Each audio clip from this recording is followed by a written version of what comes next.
Everybody, DJ Styles here at Custom Corpses, getting set up here, and I think I'm going to zoom this in to an extent. I don't want to zoom it in too much.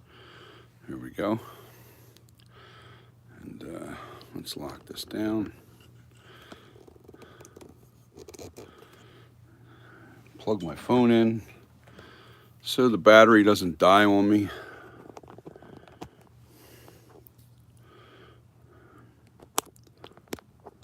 There we go.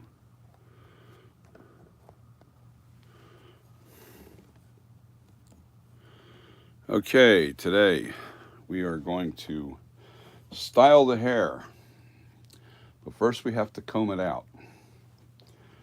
We have to comb it out, and I can't see your comments. I know I'm early today starting this thing, but I think I'm gonna probably hair the other hair too, or the other mask as well. I'm just getting up some little groggy. I went to bed early last night, so that's why I'm pretty much up. But the first thing I want to do is I want to put my picture up on the screen of what I'm using for my hairstyle. And it's kind of giving me what I need.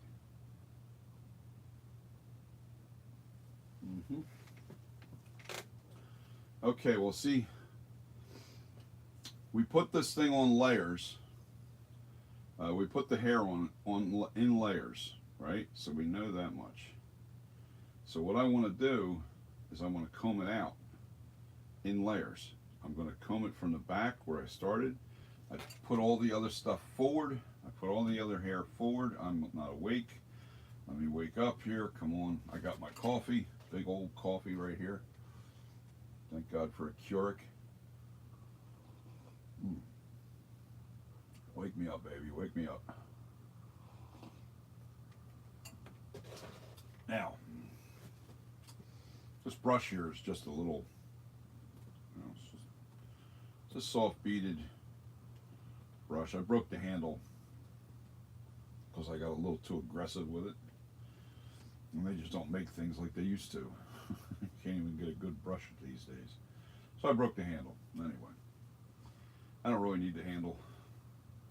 I hold this down and I brush it out.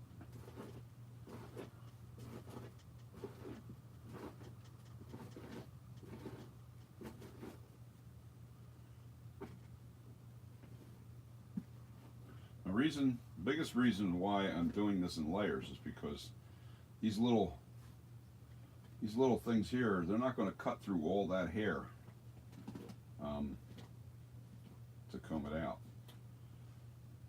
I just try to keep my excess hair here. Let me see something. This layer doesn't want to thin out, so.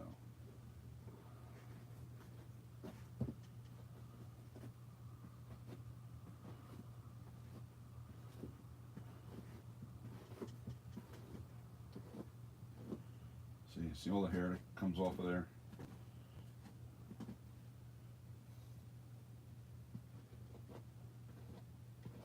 That's nice and blended. See how nice this hair is? Oh, this stuff's really nice.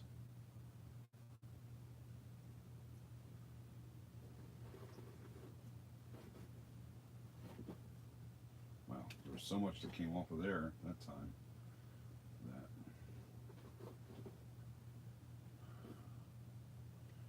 Just need that under layer taken care of to work the over layers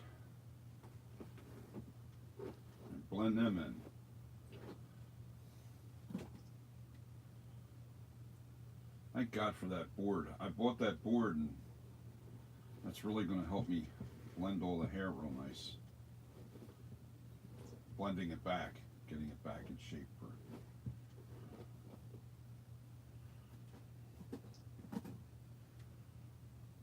Okay, now we move on to the next row. Blend it in. Just comb it right into the existing. Just makes it a little easier blending it all in.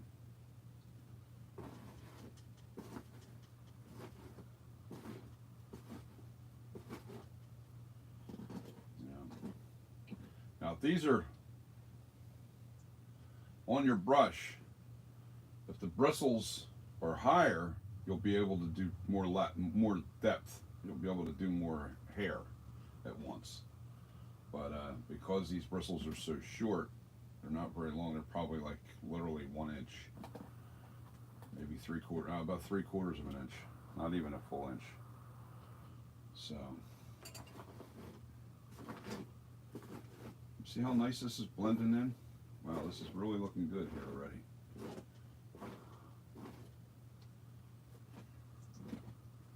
It's not going to take long to get the hair at the right length.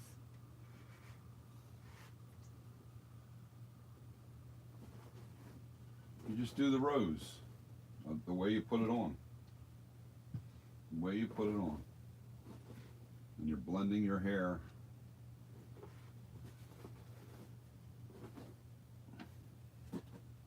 See, if I try to keep brushing that, it's just not gonna brush because it's.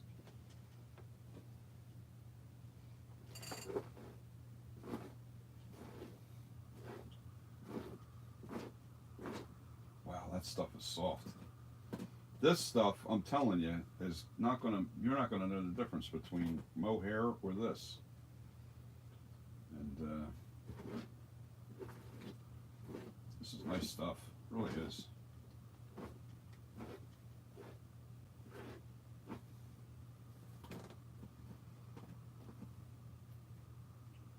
The beads are nice. They're not coming off. All right, so see how I have this, like this one's under this one? All right, so I know that that's the next one that I have to do. All right.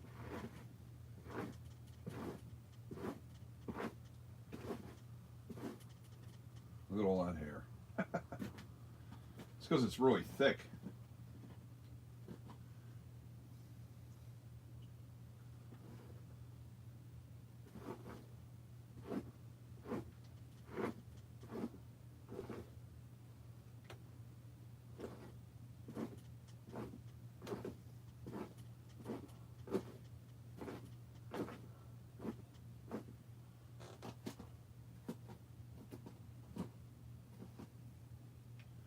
I mean, look at that pile that's growing over here already.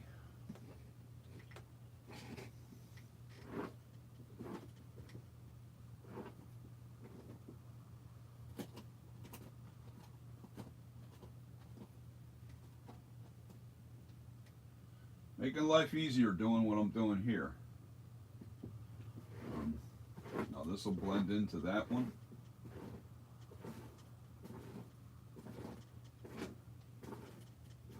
And if you see a little bald spot, like I got one right here, don't worry about it, because the next layers are going to cover it. It looks like I thinned out a little too much there, like there wasn't enough latex in here grabbing enough of the hair follicles. So that happens. That happens. Worst case scenario, you lift the hair up to this thing and then you maybe paint a little bit of brown paint underneath it there to match the hair.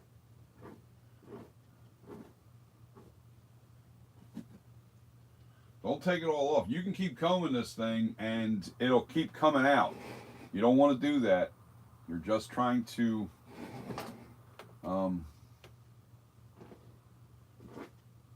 blend as much as possible, and you don't want to have too much body. All right, so now I'm going to put 2 layers on because I need that pompadour to stay.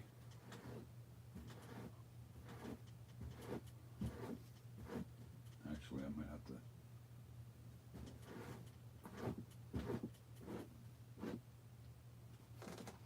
Remember, I put the hair on thinner on the back than I did in the front, on where the pompadour is.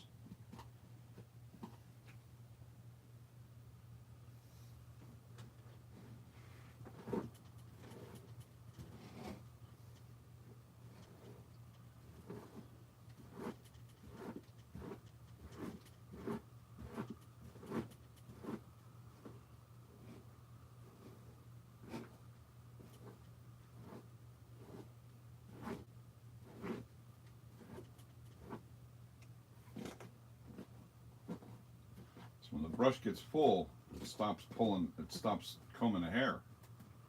So you got to make sure you constantly take the hair out of the comb. I'm trying to keep in frame here.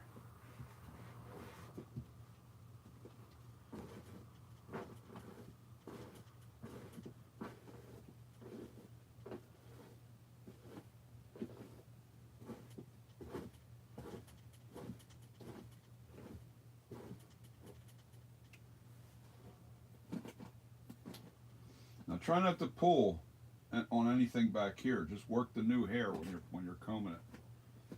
And you'll feel the blend. You'll feel it when it feels right.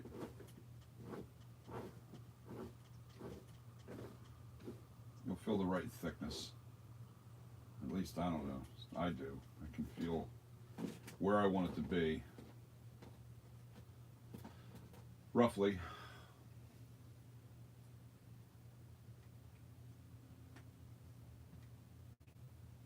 Hold on. Let's see where I'm at over on this side.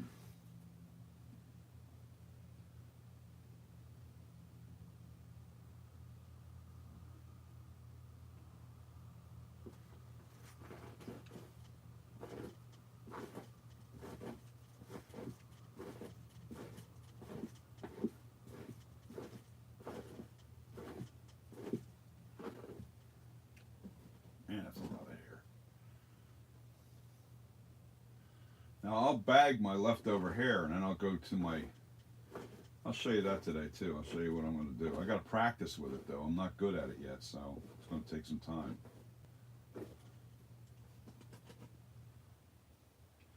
Blending the hair back to these long.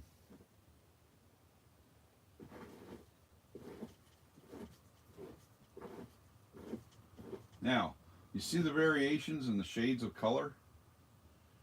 That's what I was talking about. When everything's blended, you'll have variations in colors. A little darker here, and it's a little lighter over here. It's like your human hair, you know. And then we get the added misting.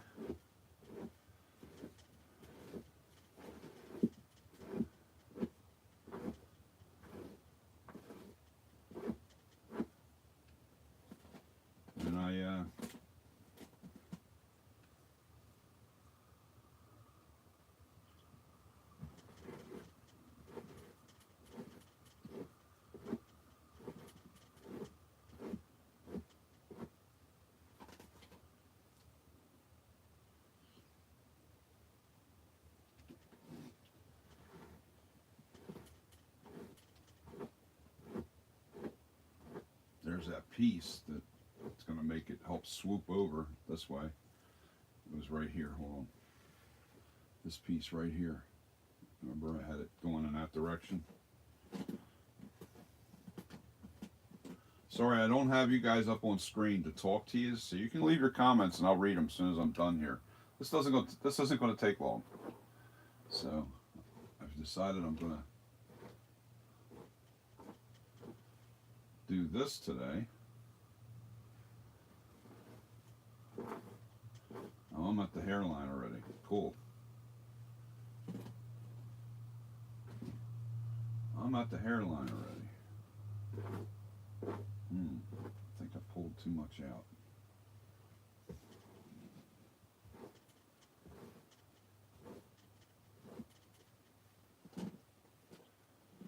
Yikes.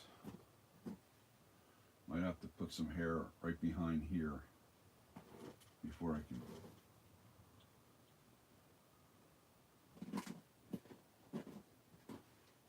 The reason why I want the length in the front of the hairline is because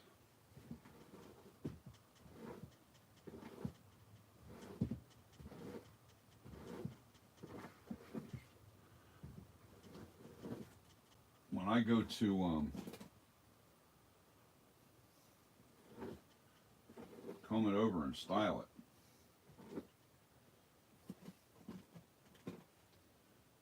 I'll have plenty of hair to work with. I'll have plenty of hair to work with.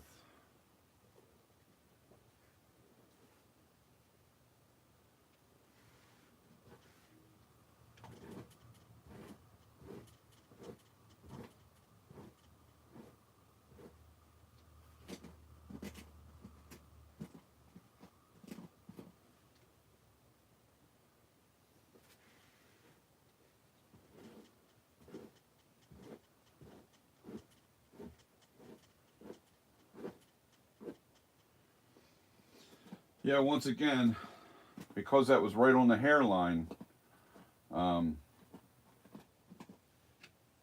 area where it pulled out like a lot, it probably wasn't embedded onto the mask real good. I probably missed it or something.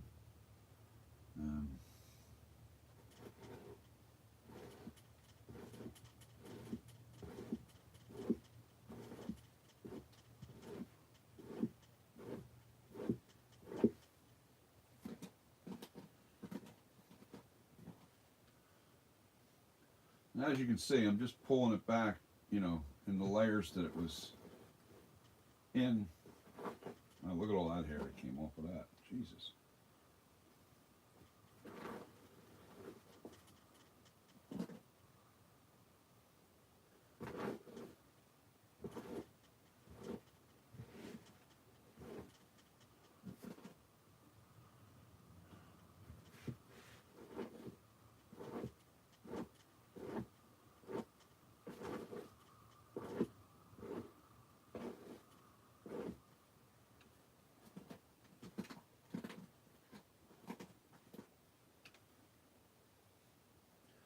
So when this video uploads, you'll see this. The basic styling will be there.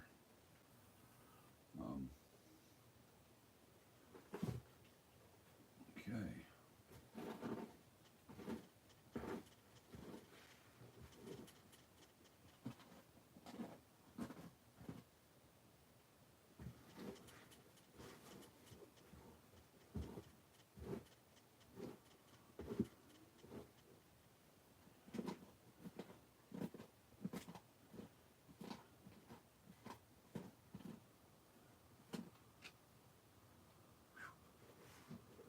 Lots of hair.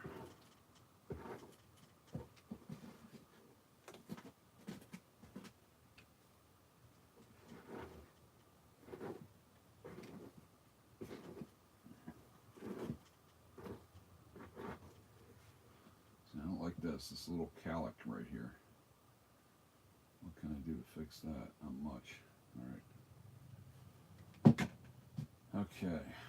Anything that fell out over here, and throw that in the trash.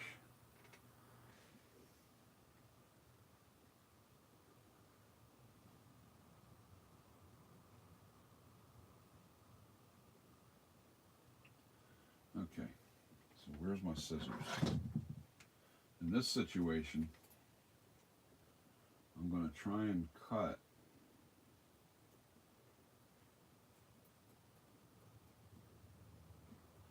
I'll show you in a minute. The latex, there's a clump of it right there.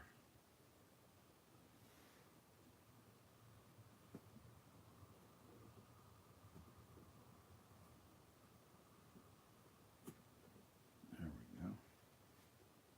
And then just kind of pull that off. And pull this chunk of latex right off where that calic was, because it was sticking out. And hopefully this will blend better now, and you won't really see this calic too badly. And it's still a piece there.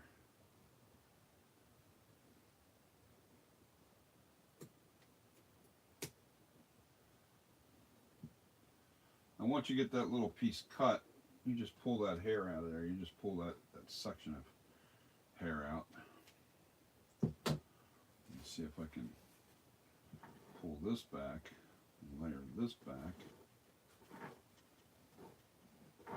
Yeah, much better.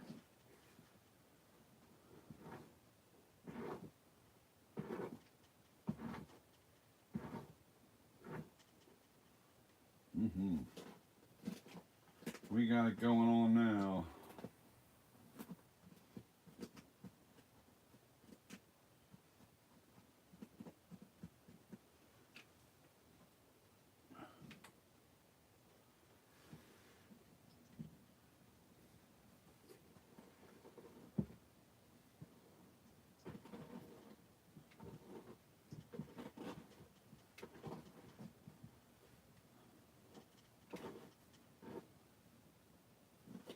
So I'm kind of styling right now. Now I've done combing. It's time to style this bad boy. but I got to get this pile of hair out of here. I need a plastic bag.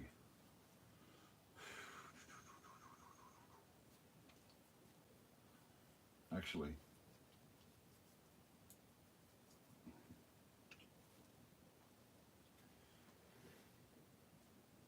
now on the back here it's too long, so I'll be shearing this. I'll be using scissors for that.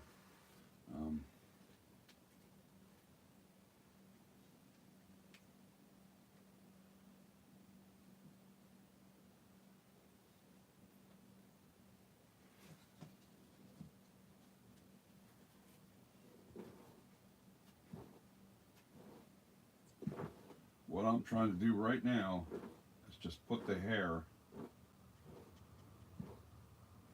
in the direction it's supposed to be going.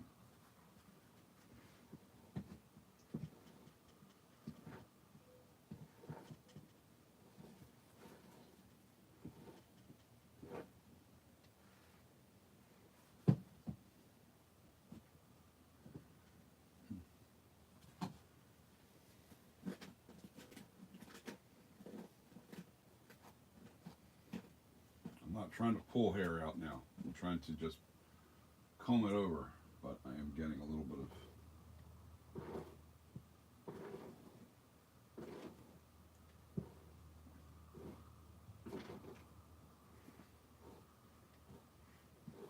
okay.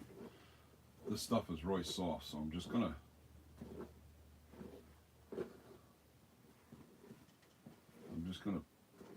comb it into where the what it's supposed to look like, and then shape it with my hand.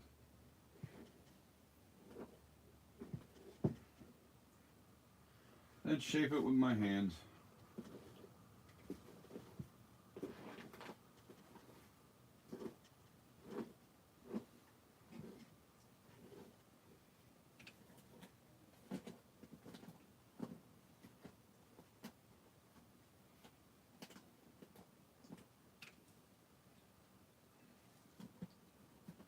Man, there's a lot of hair on this thing.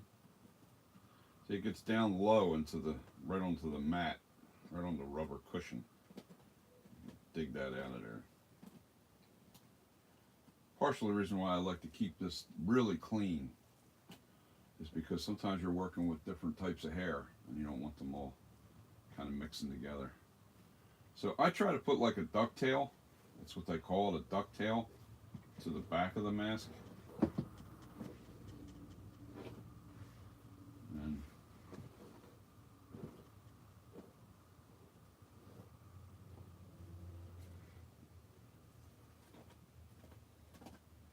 So nice and soft it looks now. Believe me, it is soft. Okay, so I want to turn this thing so I can see it from the front.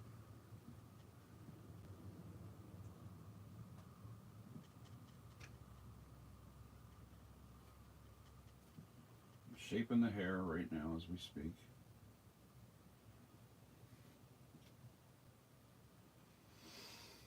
Now,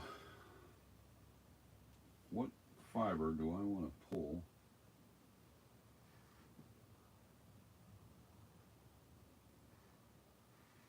I might as well do the whole thing. I might as well get the spray stuff out.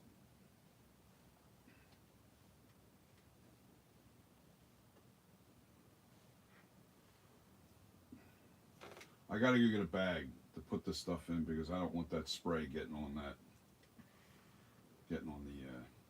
hair. So the first thing I'm going to do is I'm going to scissor off the back here. Well, this isn't going to be here, so I can cut this around like this just to get the fuzz off of there. All right, but I want to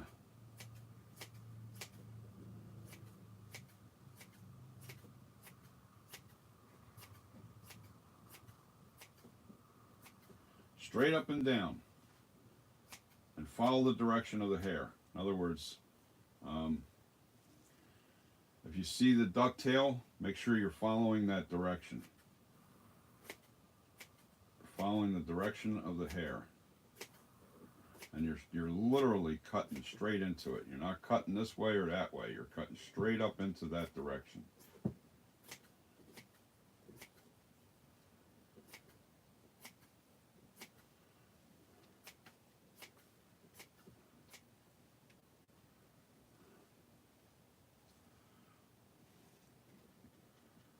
you won't notice that much of a change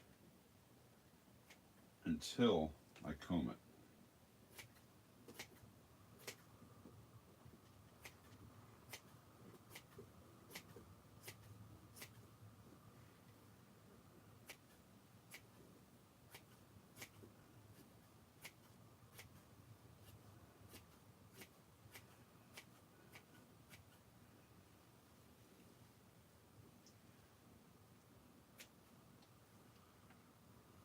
Now, I don't save this hair that I'm cutting off the back because I literally cut it in weird lengths. So now I'm just trying to make sure that it's coming together at the same length. It's a little too long on this side.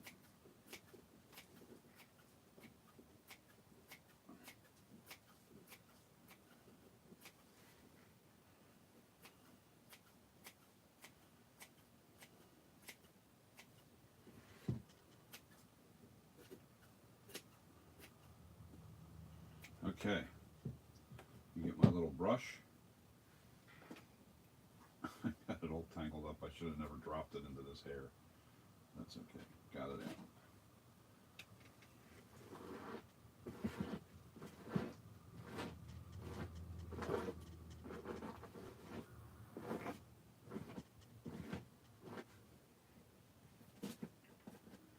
Now this stuff I throw away because it's been cut. Never want to use those cut pieces because they're too short. Never mix them back in with your felt.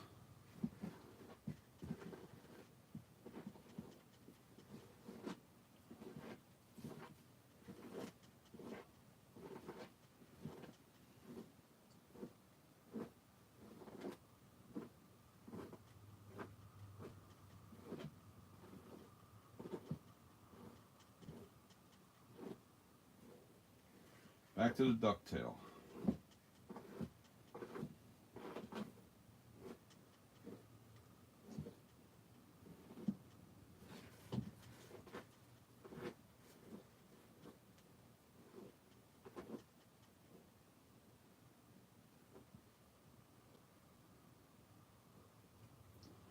See the way that's shaped?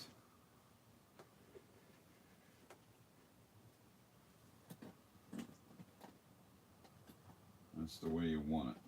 See how you can see the 78 just a little bit underneath.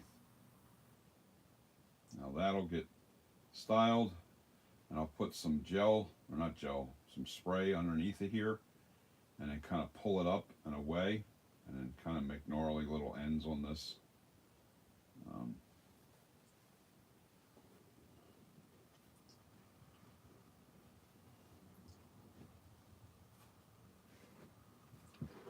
Too thick right here, driving me crazy.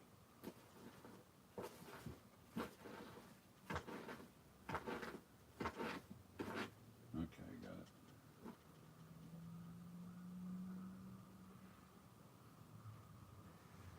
Now this side of the hair is always like kind of pushed over a tad bit. Because this stuff is so soft, I'm learning for the first time on how this stuff works compared to other hairs. I love it, don't get me wrong, but the styling, there's a little bit of a difference on how to style this hair compared to other hairs, and how you have to control it.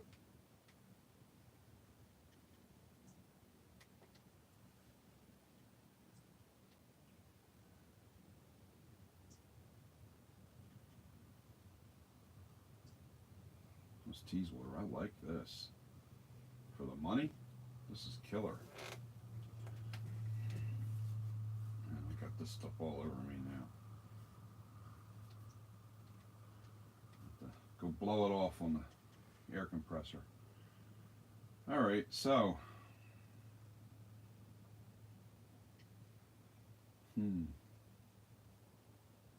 gonna do the worms. Usually I spray the whole thing down first and probably try to get it shaped as well before I start pulling on it. But because this hair is, you know, it's not really fine, but it's I'm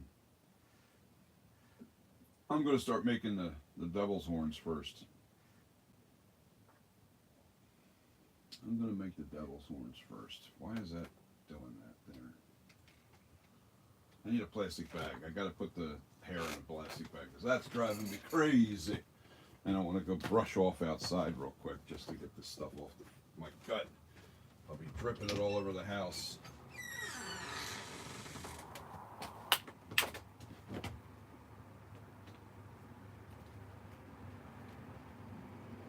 Ooh, it's humid out here today. Very humid outside. Very humid outside, that's for sure. All right, let me get a plastic bag. Costs to have a plastic bag.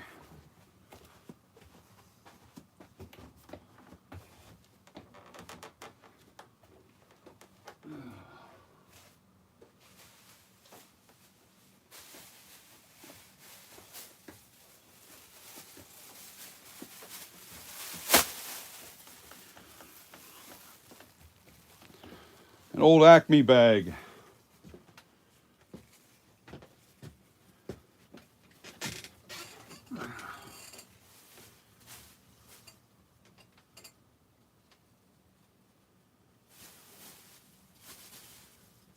Sure, get all this stuff out of here.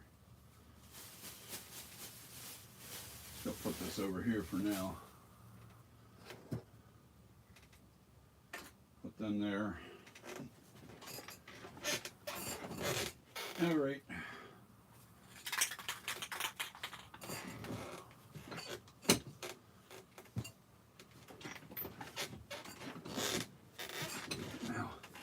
Now this mask is a little different than what I did with my brother's mask, because the hairstyle, I mean, because there's a lot more devil's horns, if that's what you want to call them,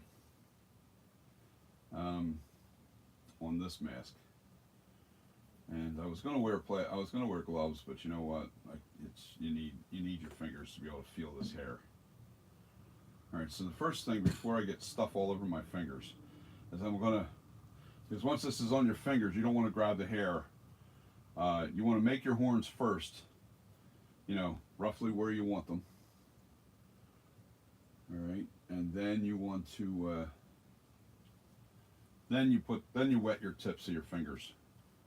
All right, because if you wet your fingers first with this stuff, and then try to grab into that hair, man, it just sticks all over you.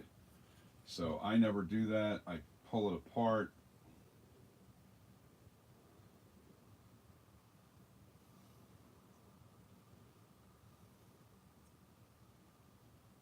It's not part of that one, so we're going to make that one our first. Now I use my finger, I just wet my fingers to really try to, and then I twirl that.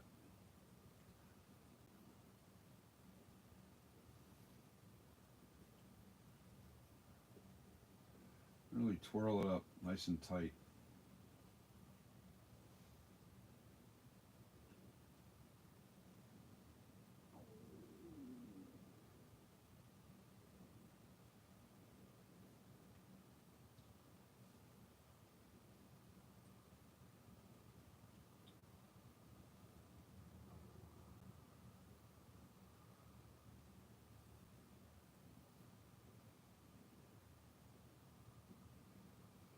The devil's horns, I'm just rolling it really tight so it doesn't come apart when I go to put the glue on it.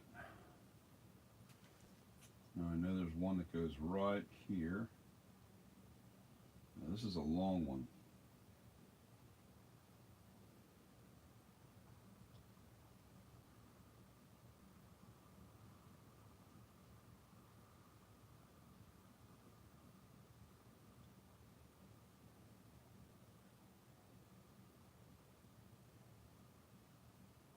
Need all that hair. All right, that's the long one. Now that's right where the top of the That's why it's like a little check mark. Let me see if you can see my fingers. There's a little check mark of hair, and I put glue right in there in that check mark when I put this hairline in, so it really stuck really nice to it, you know. So that's part, what that's supposed to suggest, that this was part of the sideburn. This little piece that was up here, and that didn't, they just didn't rip it all off. That's what that's supposed to suggest. Um,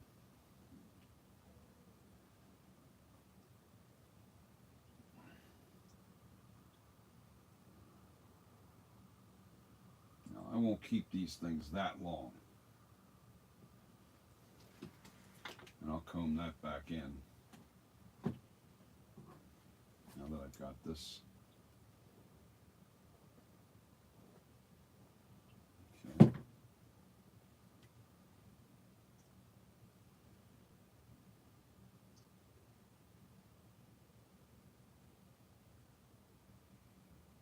I'm going to reach back here to create a few more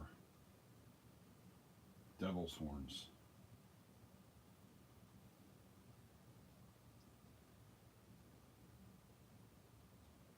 You know what? I got an issue right here. I got a little bit of an issue. I'm going to have to fix this before I can go on with the styling. See this bald area?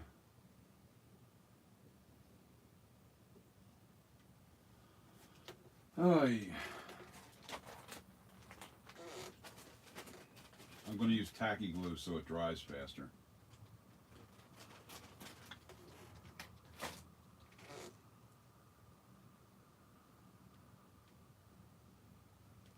Remember that extra stuff that I had?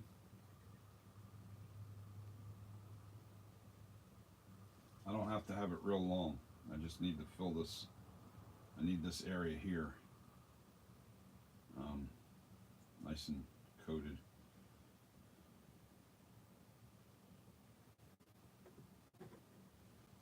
Actually, I'll use this piece instead.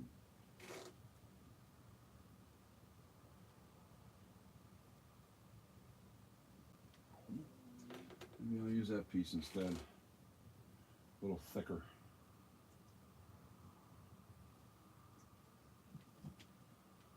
I don't know, should I use tacky glue or should I use just a minute? No, latex test. Takes too long to dry. Where's my tacky?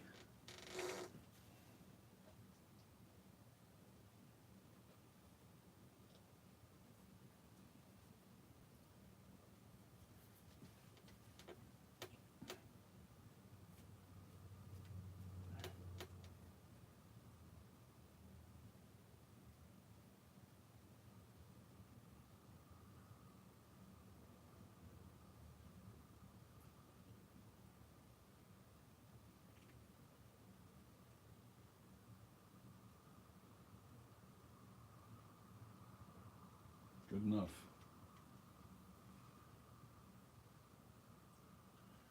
You got to be careful because you don't want these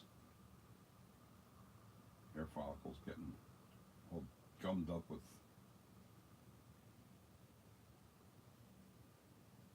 the tacky glue that you just put in.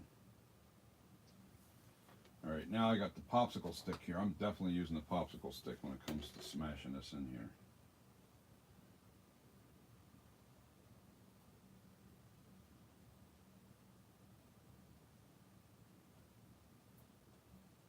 Don't want this stuff on my hands.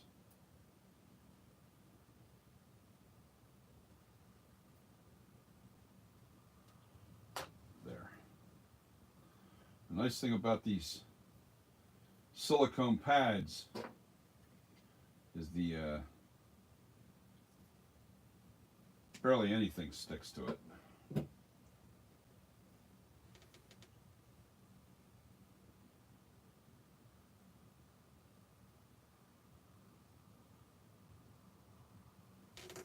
Popsicle stick. No, I'm going to use another one because I don't want. There they are. I don't want to put that sticky.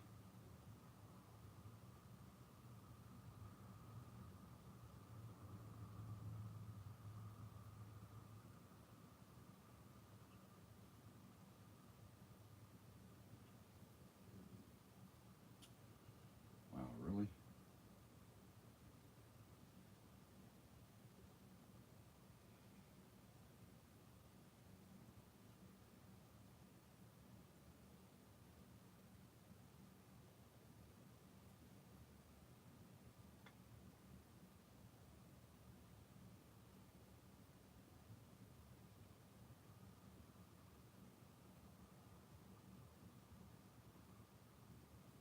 That won't come off now. That'll be good. Now the thing I want to do here is put the heat gun on it mildly. I'll put it on low setting.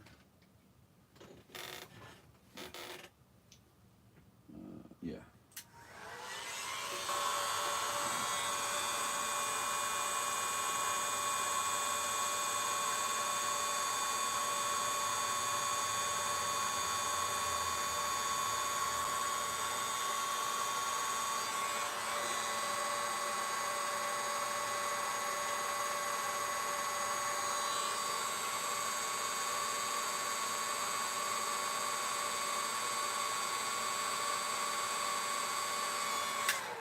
Let me see something. That should tack it up enough to where I can use my fingers to push it in. Yeah, it did. See? Learn the tricks. It's tacky enough now to where I can really push on that. I just don't want it sticking to my fingers. And it's still a little too sticky, so we're going to put a little more heat on it. One good thing about this is natural fiber.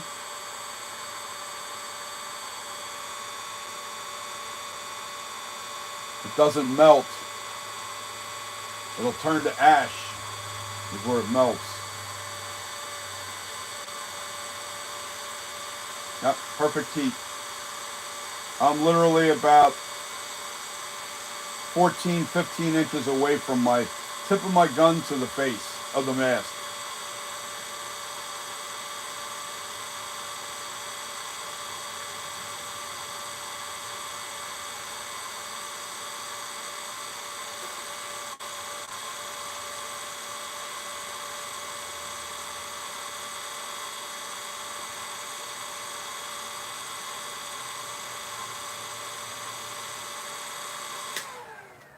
See how that's doing now? Oh, be darned.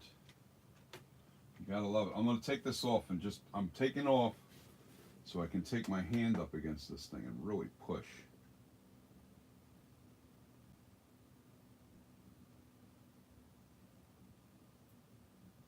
Yeah, a little wet. There's like a bubble of wet stuff there. I got an old shirt on. Don't have to worry about it.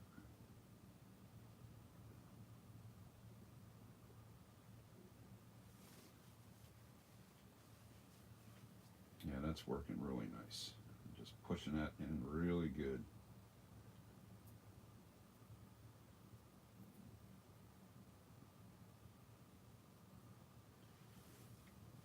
All right, see what I did there? See what I did? I just mashed it in with my finger. Now that it's dry enough to where it's not going to stick to my finger. And this is going to flow quite nicely right there. Once this cures, it should be nice. All right, so we're going to hit the heat gun again and let this really cure up. I'm going to have to come back on another video to finish it off.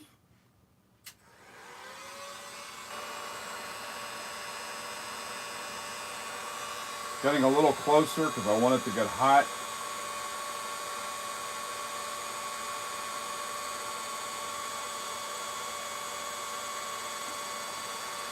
I might be all right. This is hardening up already.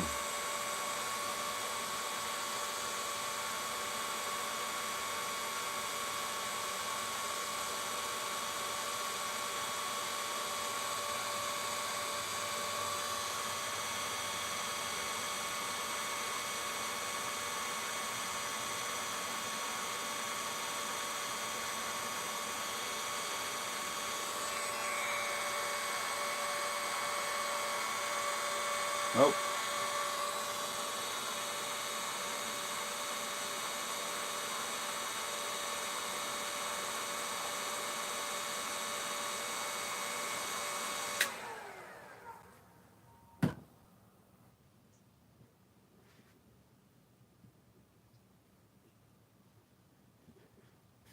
Take that off there. Let me see how things are going with this thing. See, I can still feel it's a little gummy, but it's drying up nice now, so. Now I have to wait. There's no way. I can't. I gotta let that get nice and hard. Yeah, see, that's a lot better now. I'll have to remake my horns because I want to blend this back hair with that front hair. Let me see if I can. No, can't pull on it yet. It's too soft yet. So I'm gonna have to style that back again. So what I'm gonna do is I'm actually just gonna blend these hairs into the side, into this hair, this new hair that I put in there, and that should solve my. It still looks like it's still. You know what I gotta do?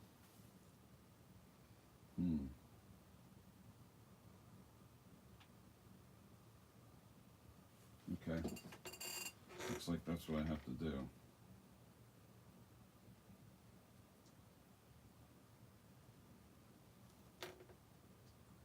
I have to put it forward because I took too much hair away. That's basically what I did. Okay.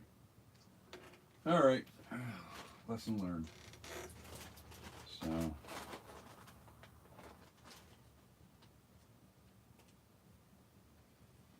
No matter how much I put this way, it's still going to leave this bald spot here. And there's not enough hair right in the front.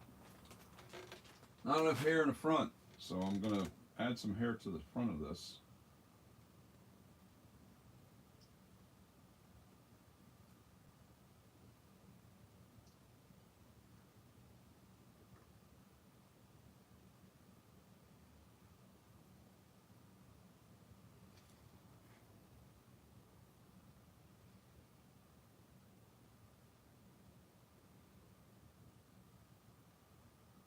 That's too much.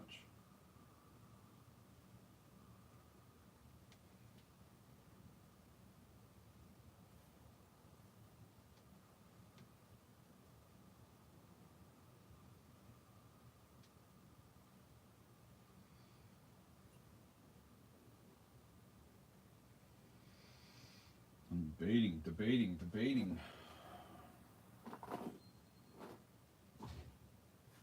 Do I want to use glue or do I want to use, well, I got glue on there now, so I'm going to probably have to stick with the glue.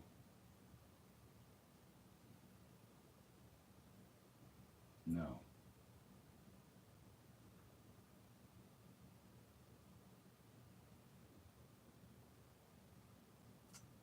I know exactly what I'm going to use. I'm going to break out the contact cement so I don't have to worry about it.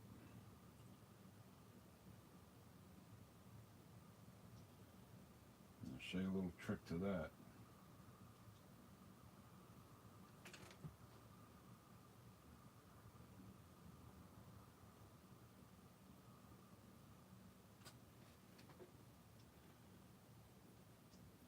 This will dry instantly now. I'll be able to pull on it right away. And since I'm putting it towards the front, I should be able to fix this with no problem. Alright, got to break into my contact cement again. Let's go get it. It's behind me. Of course, stuck on this shelf. Way back. I got to move my light again.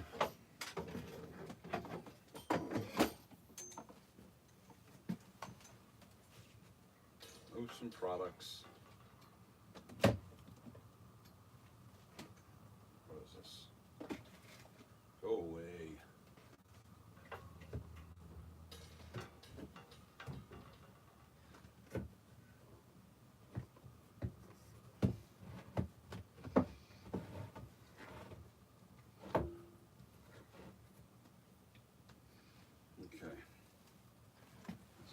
hand up around it. There we go. Just gonna leave that shelf empty for a second.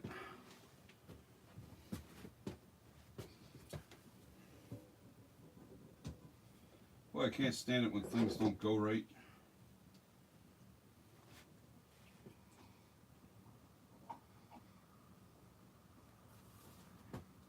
I just don't want any hair follicles in my coffee. That'll suck. Let me grab one of my can openers that I had to hunt down. I got them back. I got them back.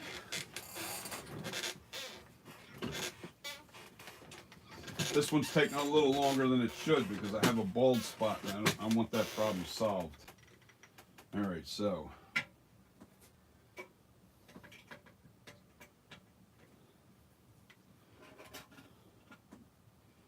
now I already kind of mixed this, so maybe this is still mixed up from the other day.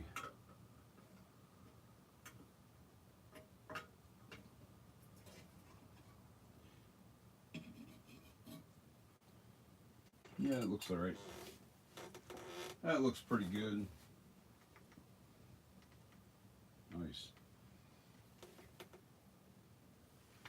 That looks pretty good. All right, so what I want to do is I'm going to get a little brush. I need to shove this back further. Make sure no hair gets into it. Do I want to use this? Yeah, I want to use a brush. Throwaway brush.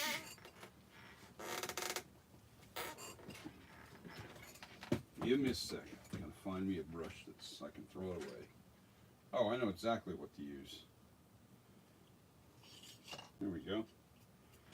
I got a short bristled brush that it's a very stiff brush. Cheap brushes, they're real thick. The fibers on that brush. And it makes it nice and stiff so I can really comb on. I put wheels on this thing to roll and it doesn't roll.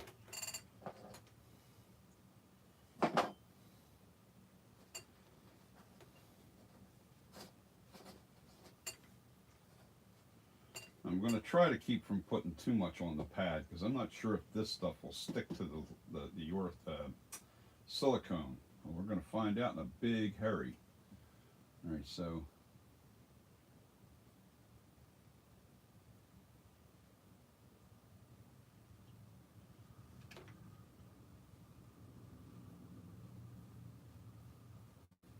this is so cool. I love this is the kind of thing that really gets me going. I like making mistakes and okay, let's figure out how to fix it. And then, you know, with knowledge on how to use different products, you'll always come up with the solution the more you learn. And I mean, a lot of this I've learned from Alan Hops.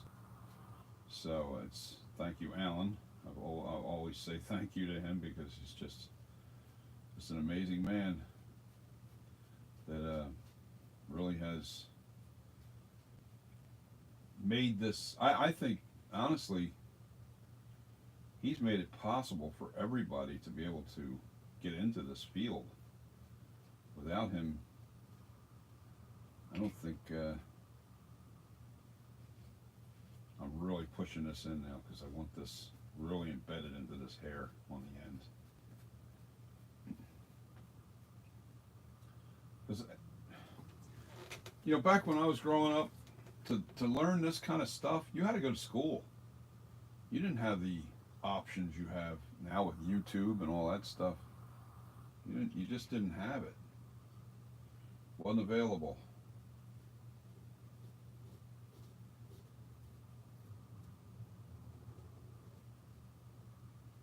All right.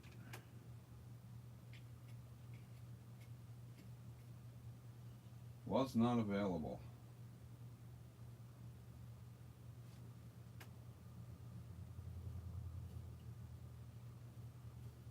Now, the one thing about contact cement,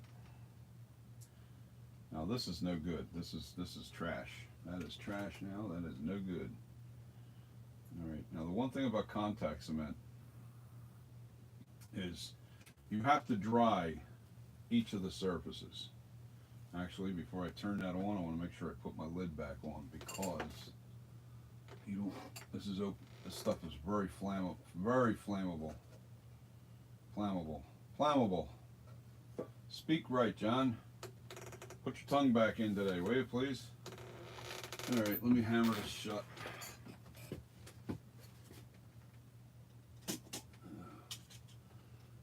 Break out my little rubber mallet.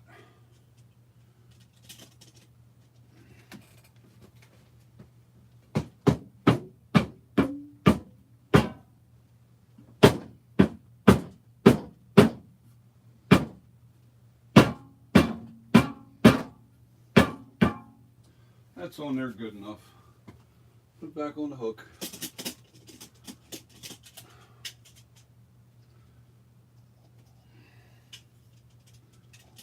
I always try to put my tools away again, best I can.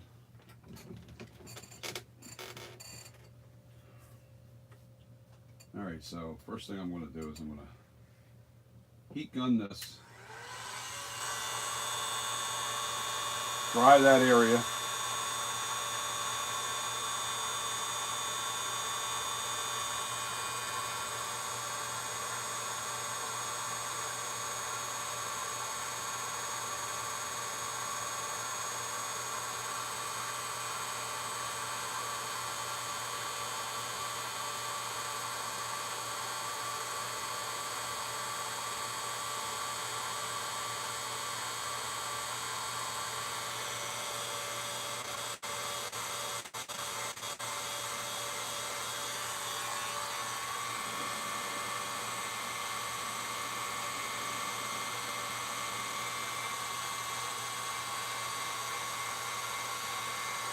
I don't want to get too close.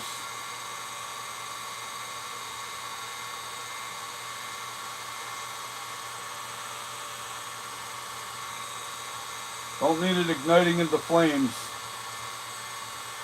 I don't know that it would do that, but just in case.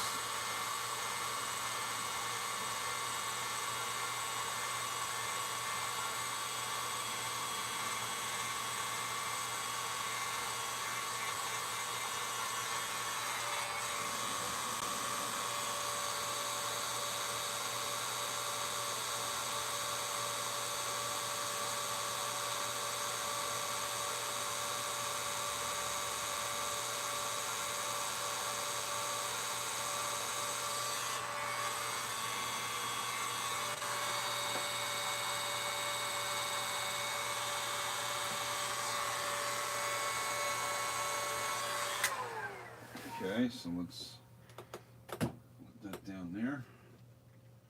Let's make a nice edge. Make a nice edge.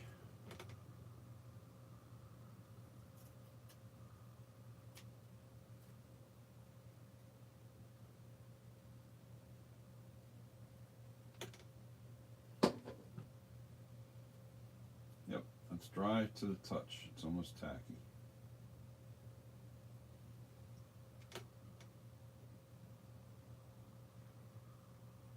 Once these two get stuck together, you can forget it. They'll never come off. All right, I need to push my finger onto it. That is not coming off now, no matter how hard I try.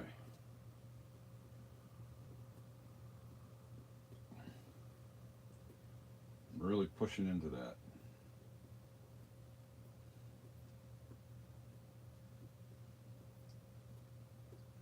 Now I got plenty of hair. Yep, see that did the trick. That did the trick. Now I just got to take my comb, because it's ready for combing already, because that stuff is really, really, really strong. Damn it.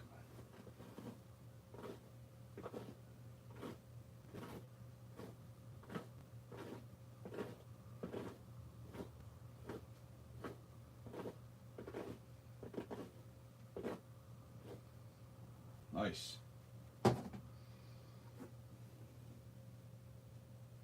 little thick right here, but there's not much I can do because I had to. But that blended it nice. And I can go back to blending. See? Contact cement, man. That kept me from going off camera. That's now I can go back to work. I don't have to pause it. I don't have to go back to I don't have to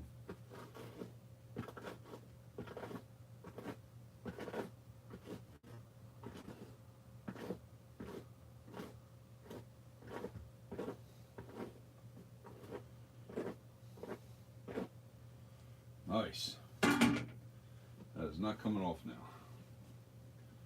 And now you can't see anything back behind that. It's got plenty of hair there.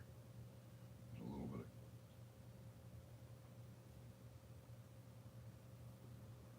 That's easy enough. Oops. Get that out of there.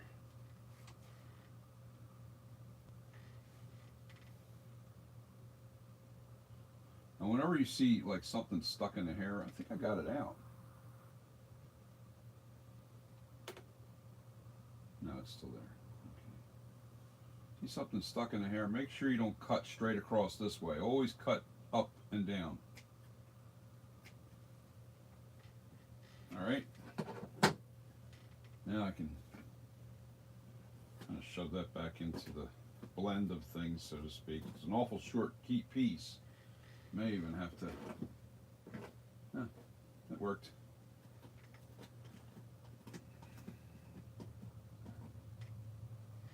Oh yeah, baby. Okay.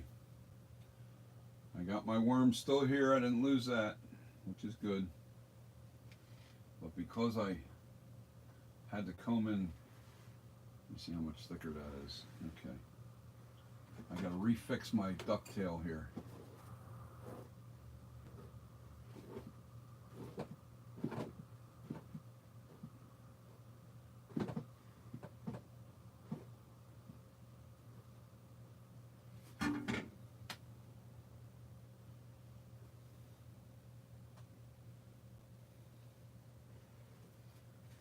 Okay, now let me take a look at the front.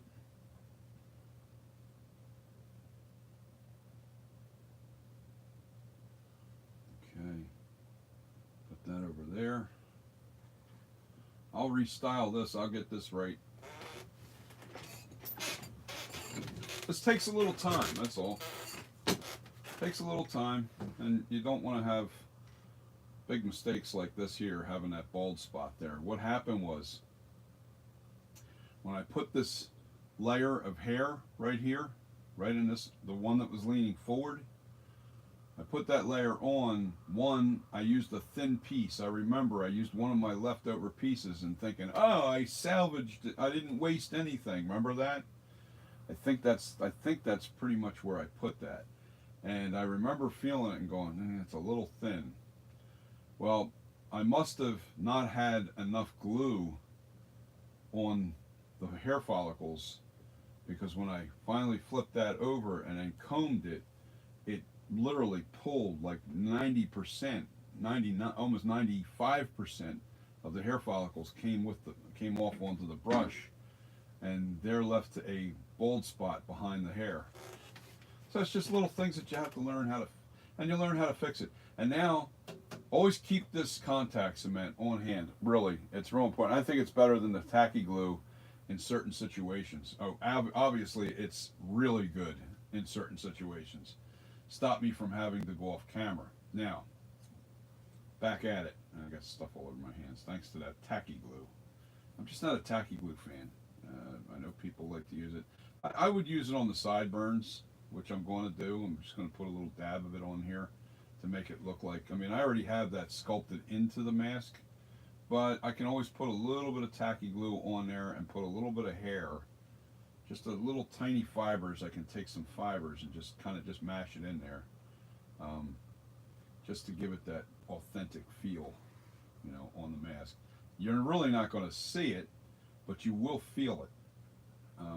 I already painted the mask, so it's not really going to change in that way.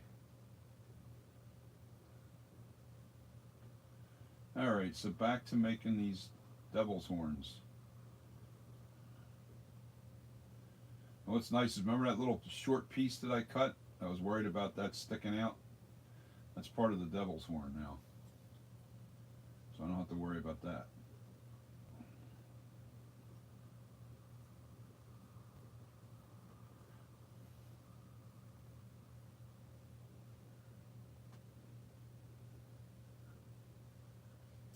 One down.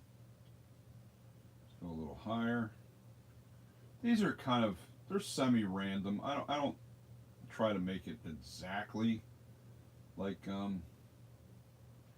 make sure that there's a couple of like really important, like this one here. That's always on my mask. That's always, like, part of the devil's horns. But as you get into here, there's a whole bunch of them. You don't want to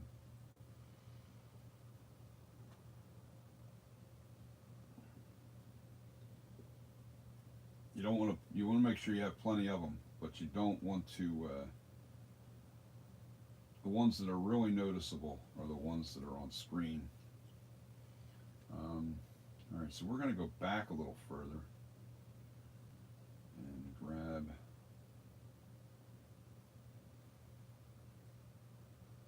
Not just from the front, but I want to grab a couple from back here.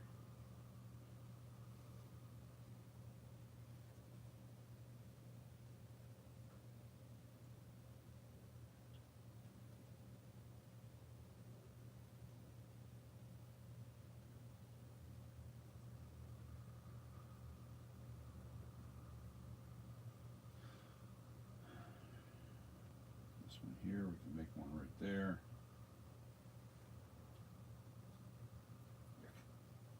It's like a tacky glue on my fingers, and it's not quite cured.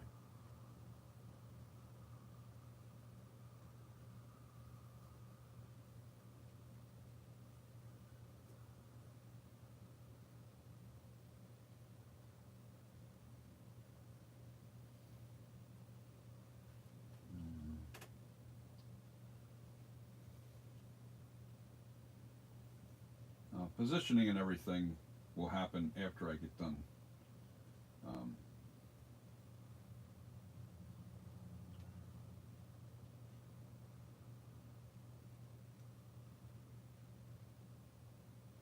Too much hair.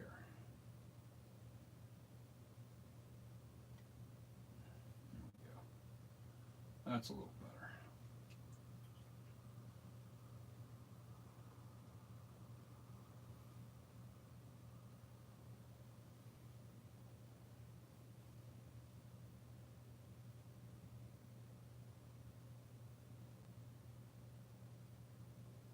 Well, there you go. That's pretty much. I got the devil's horns where I want them on this side.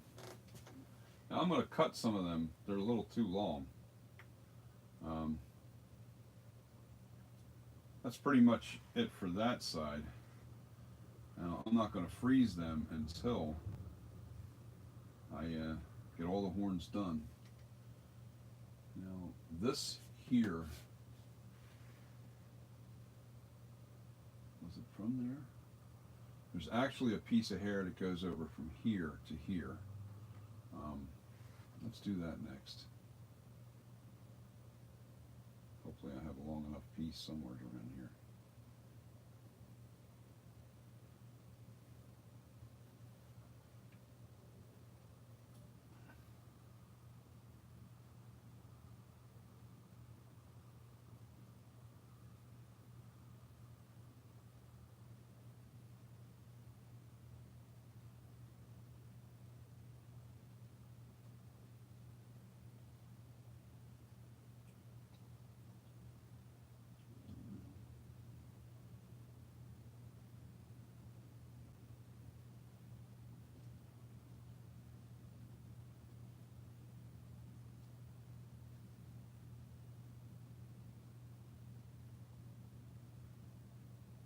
That goes over like that.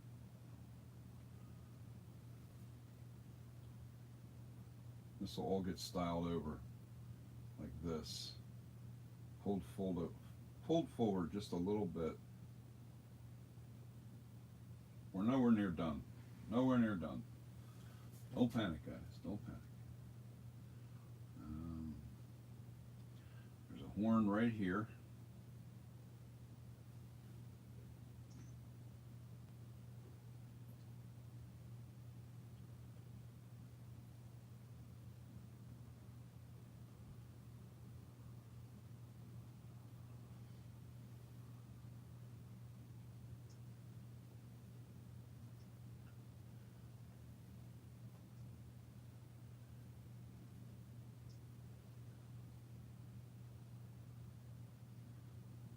Kind of horn goes like that. Right. Now what I like to do is I kind of pull all my horns forward and then I spray the hair and try to style the hair and put that into place. And there's a horn here. I'm just a horny guy today. What can I say?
And once again, I got an area here that, how do I do this? Please tell me I don't have to put more hair there.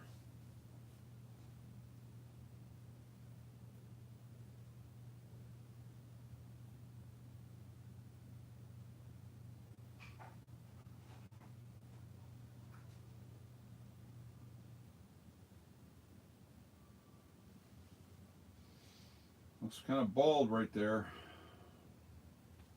All right. Not playing. I want it right. I don't play around.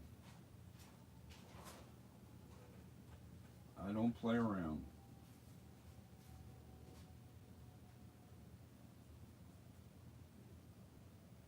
Won't matter there because I gotta.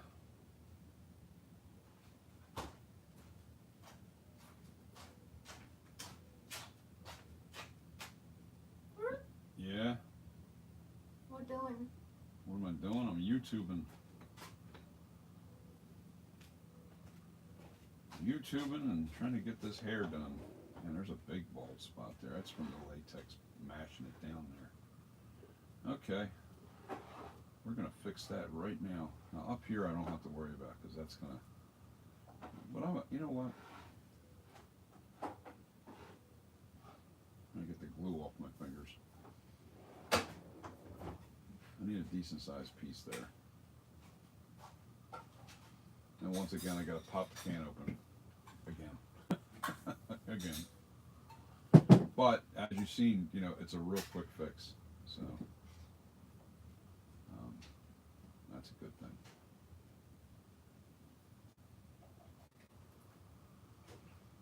For whatever reason, I pulled way too much hair. This was the hairline that was hanging all the way down here. Look, that's all that's left. And I really pulled a lot of hair off of that. I don't know how I did on both sides. You know, maybe it was, I don't know.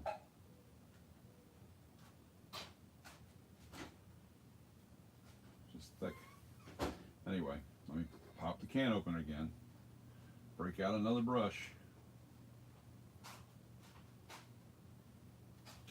You get a big piece of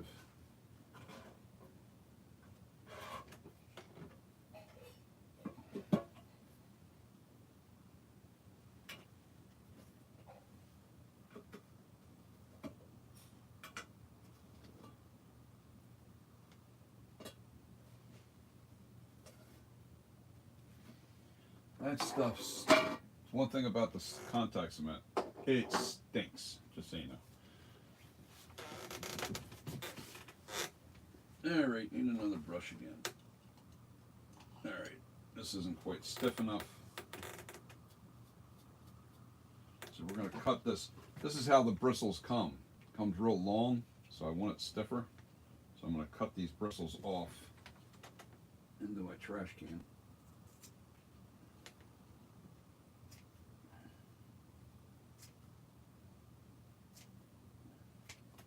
God damn it. I'm trying to cut my finger. Almost did. Got a little bit of the flesh, but not much. I don't think I'm going to bleed, which is good. I just got myself a nice little scratch. Okay, so I'm going to have to dig into, I need, because this, look how wide that is. I need an actual, there we go. That's what I was looking for.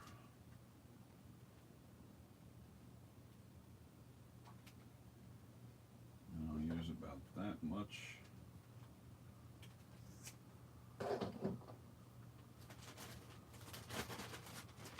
I'll use about that much. Spread it out.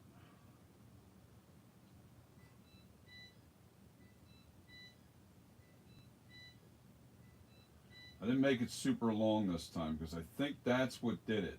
Because you got to remember, most of these it's called staple length. All right.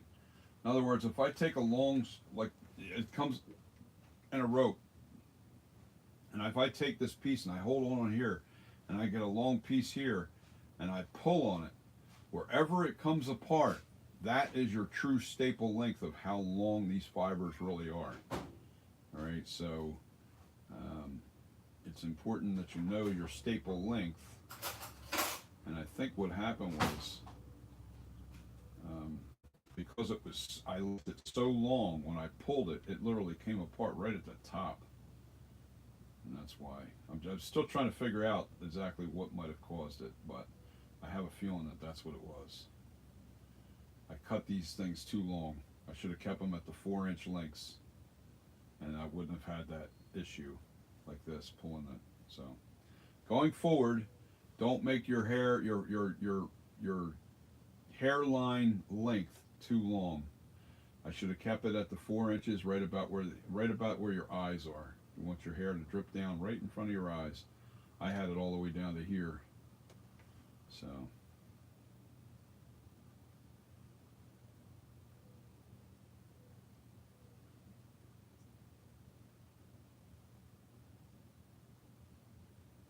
Oh boy. And I got these, that's right, I got these at Harbor Freight.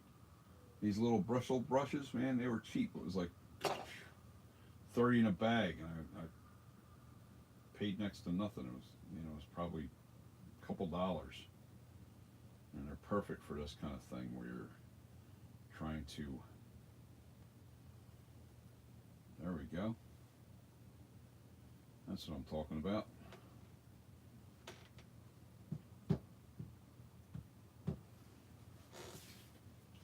And here we go again.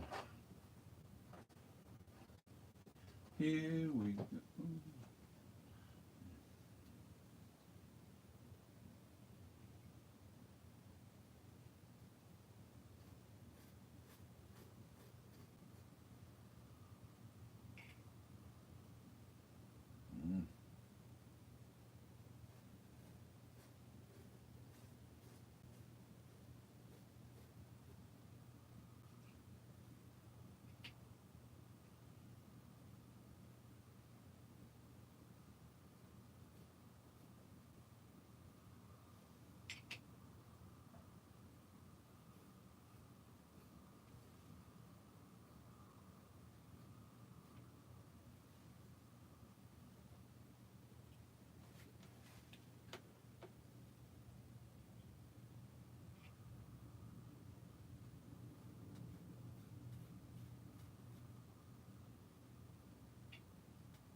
really smashing it into the hair follicles.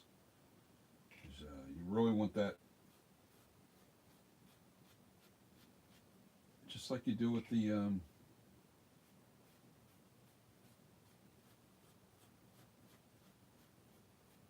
latex, no different. Put it on the ends, and smash it in. Now this stuff likes to grab a little bit better. The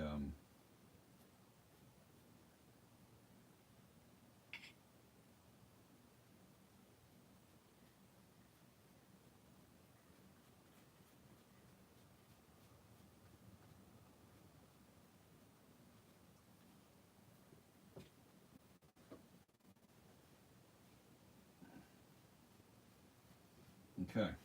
Oh God, I had something on my hand and didn't know it. Always important, keep your damn hands clean. Yeah, I had a little bit of glue on my hand. How that got there, I don't know. I don't know. All right, back to popping the lid back on.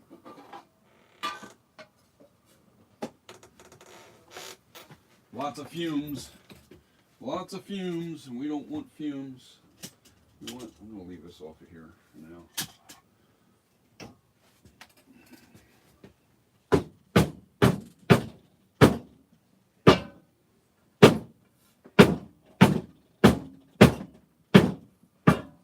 No point in putting that away until I'm done with this project, it looks like.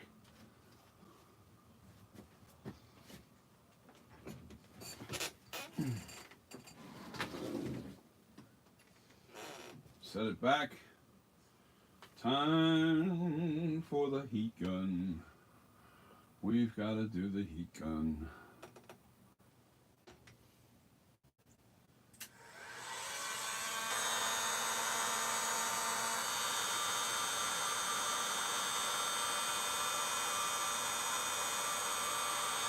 Trying to make sure that my hair doesn't go back into the glue.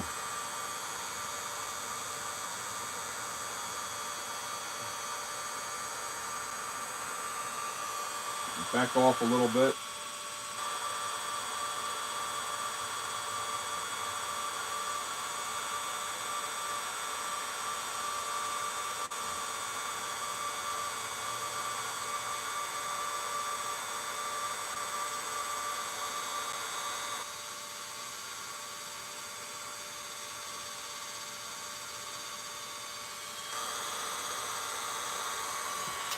Now I see it's still glistening a little bit, so that means it's still wet in there. So I gotta.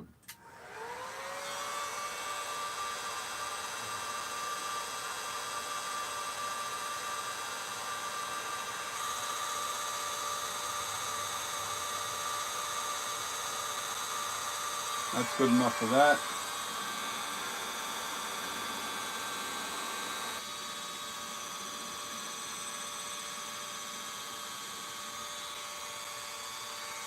Back up. I'm melting my silicone pad. We don't want to do that.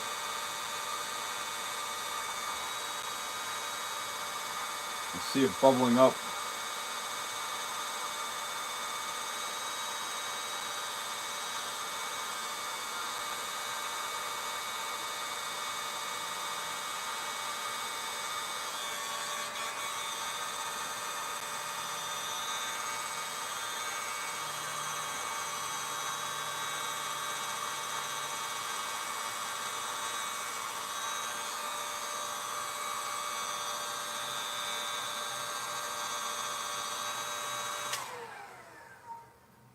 Okay, that's the end of that.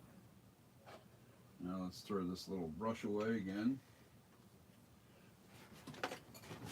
And I think I'm going to have instant success here again. Oh yeah. Now we just trim that off.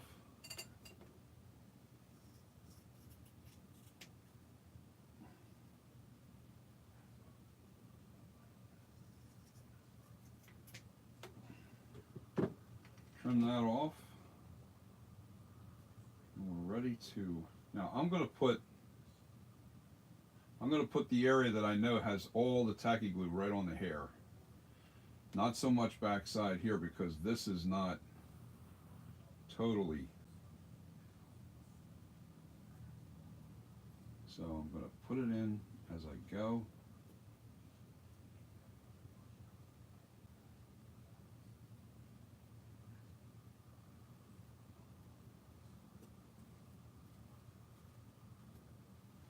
All right.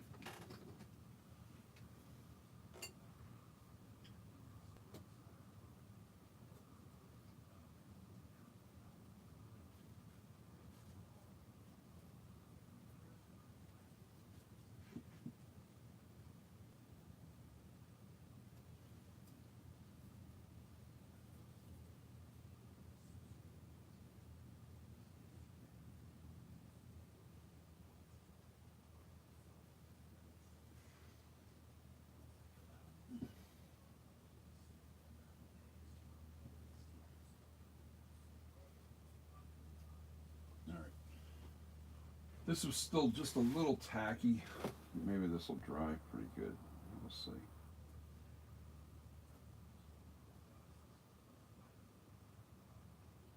See what happens. Tacky glue does not work well if it's not dry.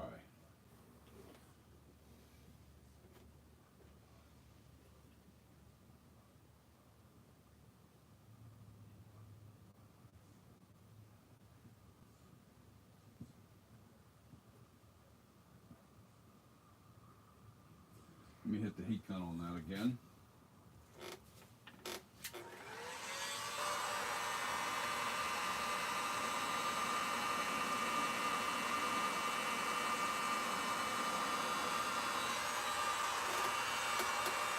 Back off. Don't want to burn the fibers.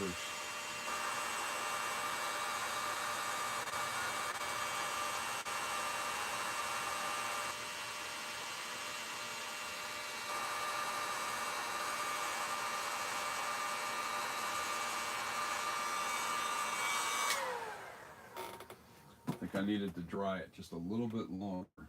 Looks like it's good. Okay. All right. It's time to comb that out again. Get this stuff off my fingers.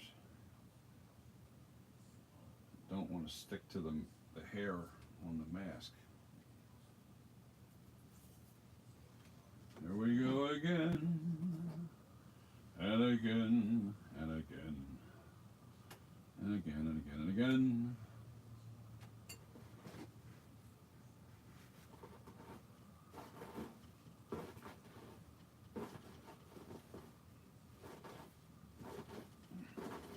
Perfect. Whoa.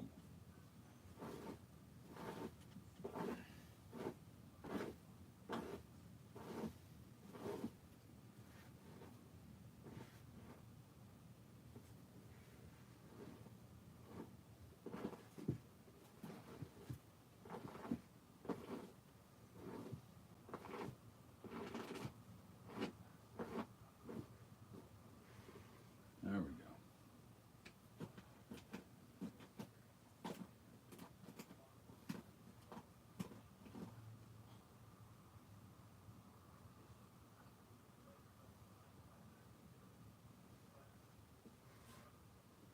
Got to be careful of I don't want to lose what I did over on the other side.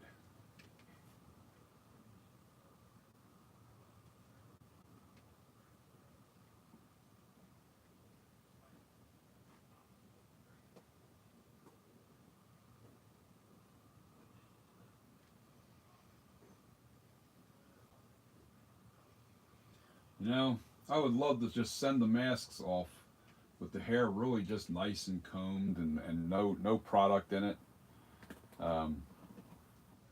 Because it's just so nice.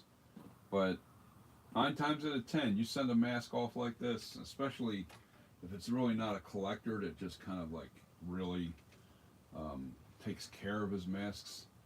You know, you got people. I actually watched a couple. There was a mask that was on a. I'm not going to blast them because I like watching them guys. They're pretty funny. But they had a Michael Myers mask that was absolutely a beautiful mask. I don't know where they got it, but man, it was a really nice copy of a Michael Myers mask. Well, they didn't take care of it, man. They were yanking it by the hair. The hair's all sticking up like all over the. I was like, you gotta be kidding me. You probably got $1,000 mask right there, collector's piece, and they just didn't give a damn about the. They didn't care. Just recklessness, you know. And as a mask maker, and you know, if I was a collector and saw that video, I'd be pissed off. I'm like, dude, are you serious? What is wrong with you? And there's people that would die to have that mask. Come on, man. People would die to have that mask. But that guy, he just, I guess he has more money than brains. I don't know. Wish I was born rich. So wealthy I don't care about how much I waste my money. Must be nice. Craziness. Okay, back to doing the right job here.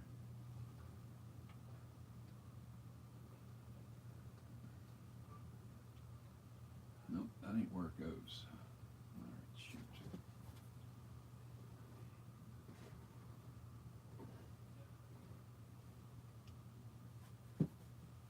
But it does go right about here.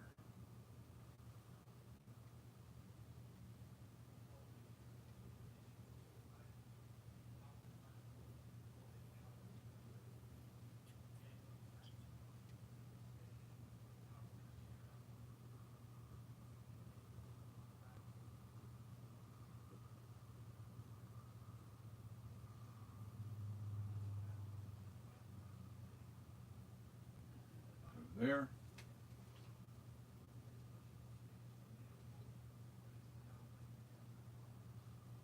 Just trying to get this glue off my fingers. It's making the hair stick to my finger.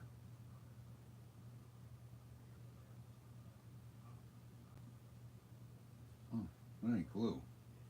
That's where I snip my finger with the scissors. That's just a little bit of skin. Okay. Really?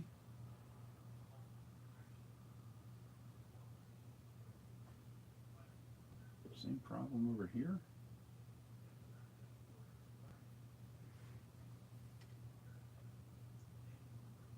I thought I just fixed this. What did I do? Pull all the hair out again?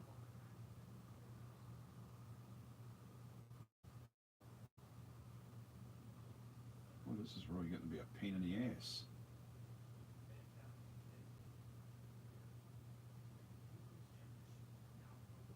Hmm.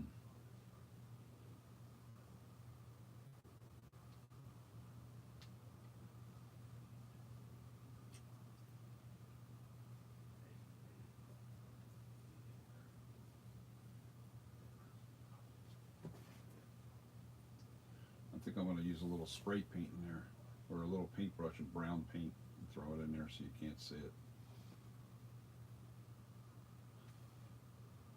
Because I am not going to be able to keep fixing that like that. It'll pile up too thick, the glue, meaning.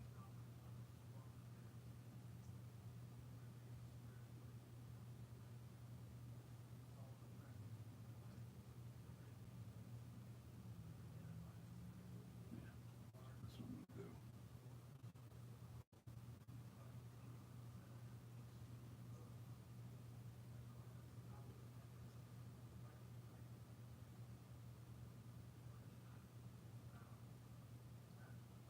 So let's do a quick.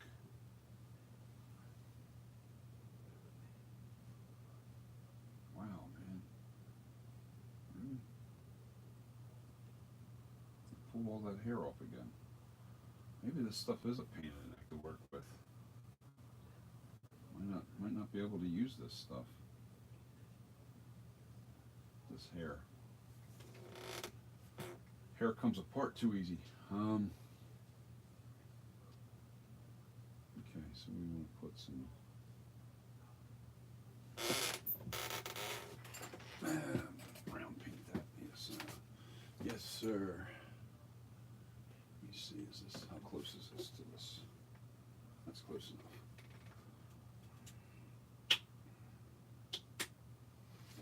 I'm going to throw a little raw sienna into this.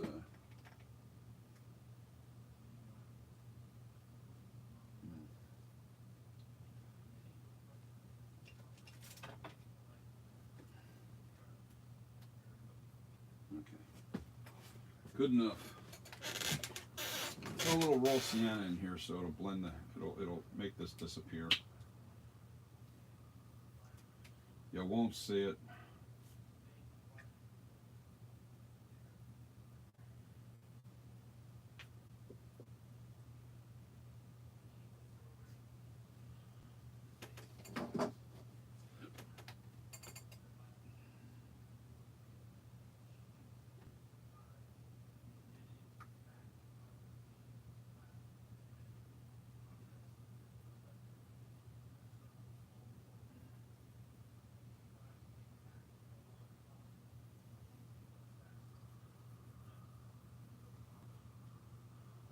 Yeah, once that dries, it'll be darker. It'll be darker. You know, I might even. Yeah, you won't see that. I might throw a little bit darker brown in there too with it. Just a little bit. Darker brown. Come on.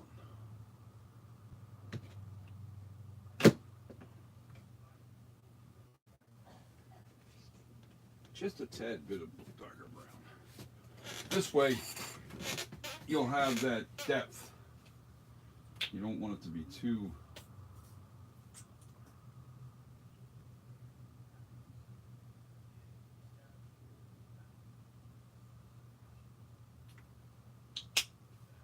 Good enough there.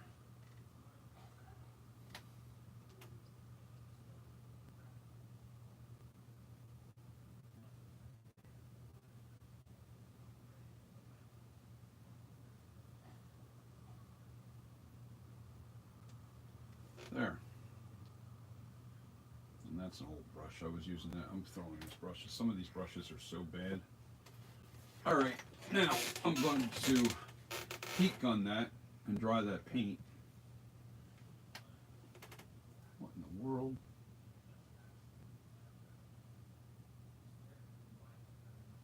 Blob of paint. Throw a whole stick away.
That should be good enough.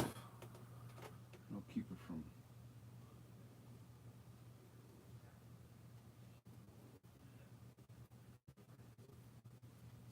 Okay.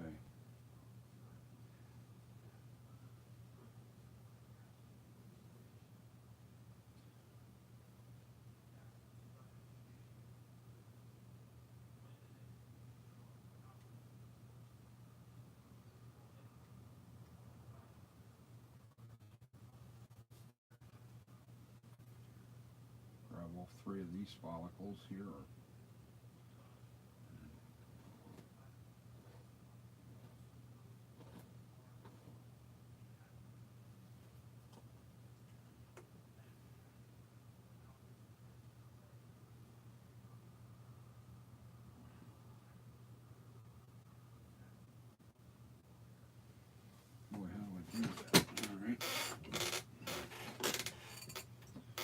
Oh,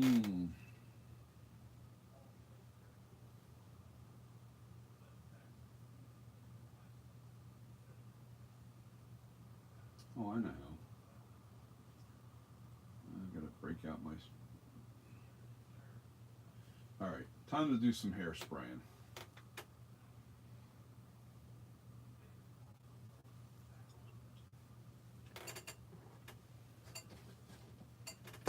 See, I'm working the problem, and you really can't tell. It's got that marker in here now, so once this hair kind of pushed over on it, it'll be good. All right, so the first thing I got to do.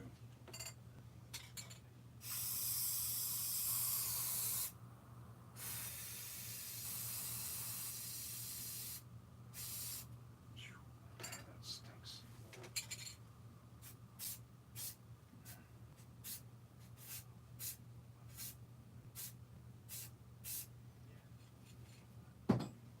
What we're going to do now is kind of push this over.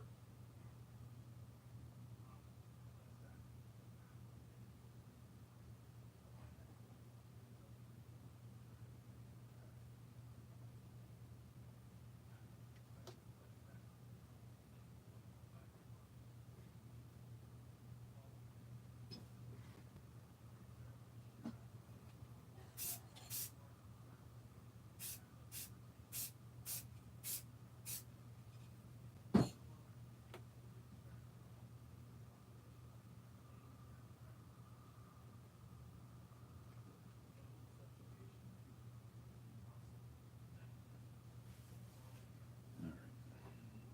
No, I can't use that.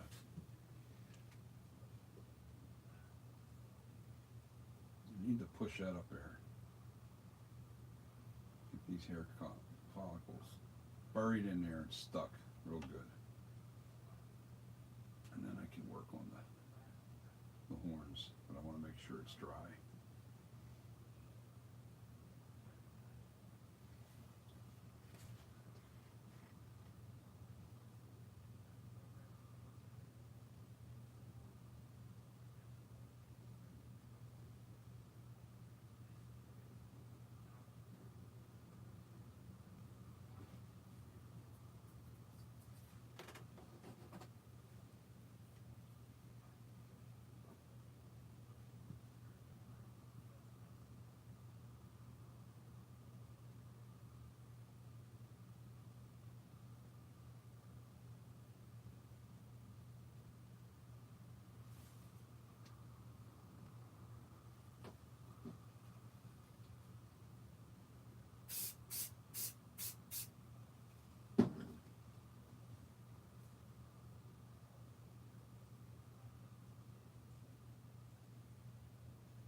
Okay. We'll work on this side next. This side's all good, so I just need to wet my fingers.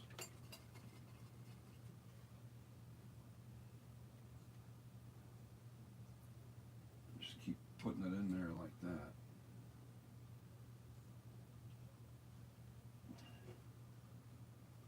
Get all the excess off.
First thing I want to do is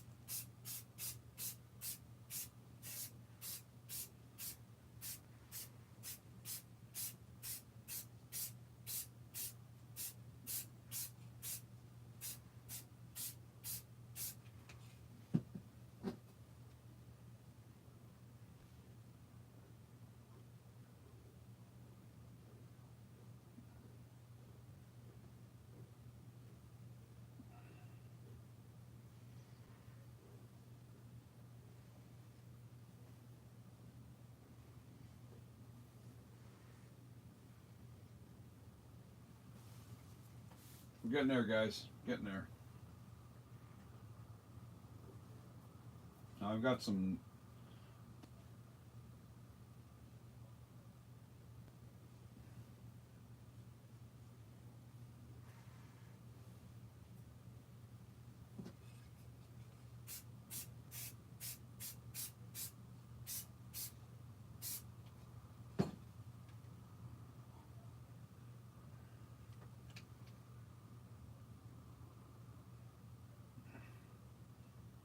that'll all be put in place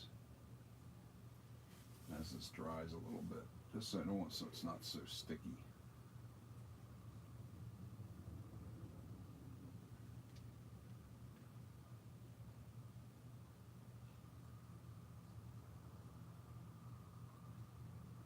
Now this is going to work now because now the hair follicles are pushed over, and I can pull those little devils out of there now, so it's kind of dry. Just easier to wet my fingers with the spray instead of dipping them.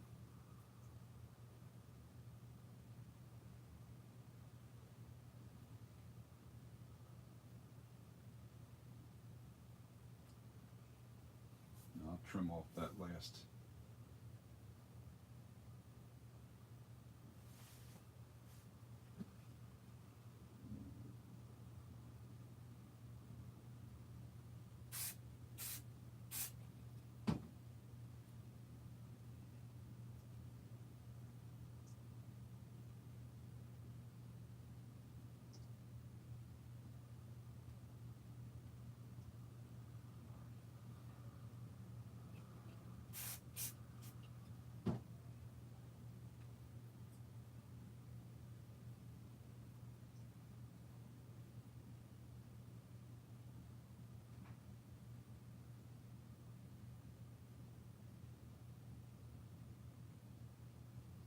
Let's take a look at what that might look like. Almost. Got things I got to do to straighten that out over there on that side. I got to shorten them. They're too long, some of them. This is supposed to be what it is.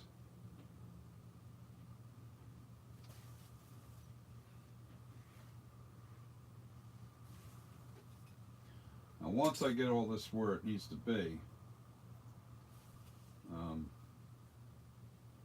I'll be able to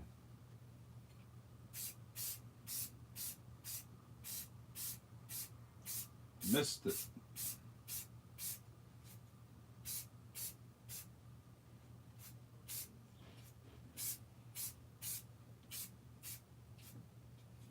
Okay, let's do the devil's horns, and since I got to do that top one first.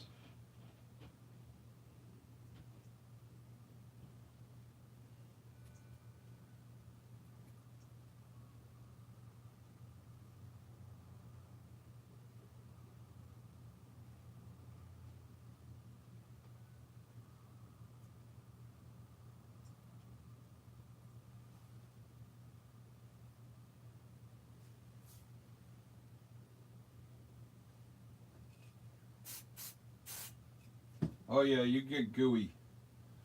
You get gooey in this process. But I'll use some lacquer thinner and a paper towel and wipe all this stuff right off my hands when I'm done.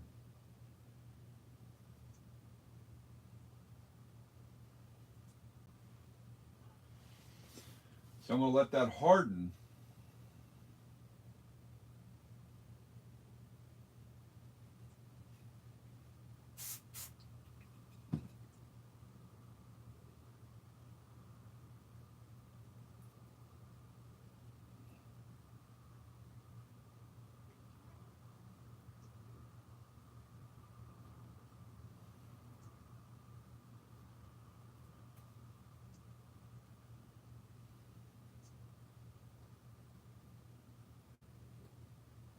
let that harden, and then I'll position them and freeze them.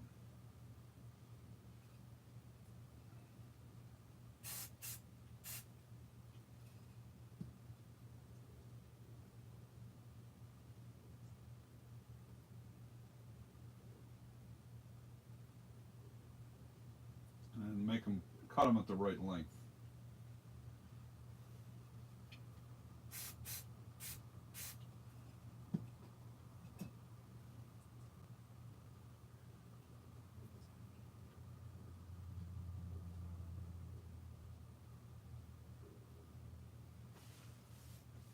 Yeah.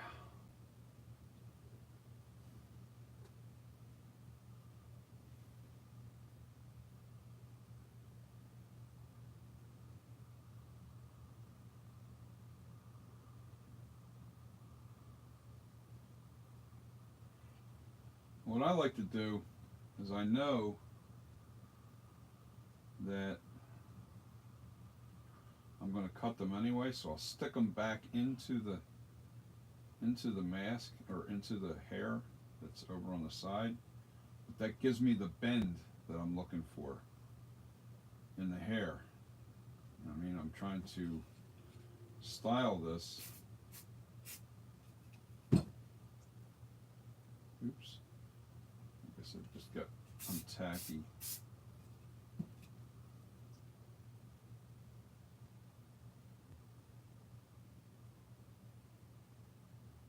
I don't want everything to look identical. And once I have them in position,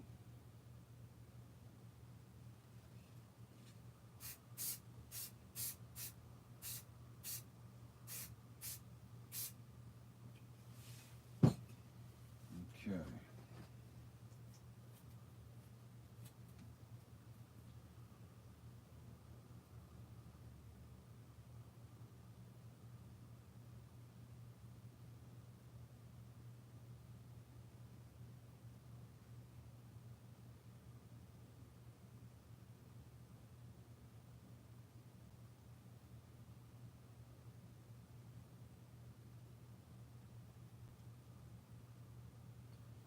Oops.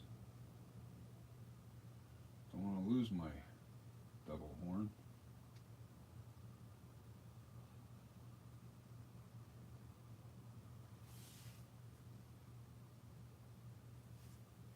See what that looks like from the side.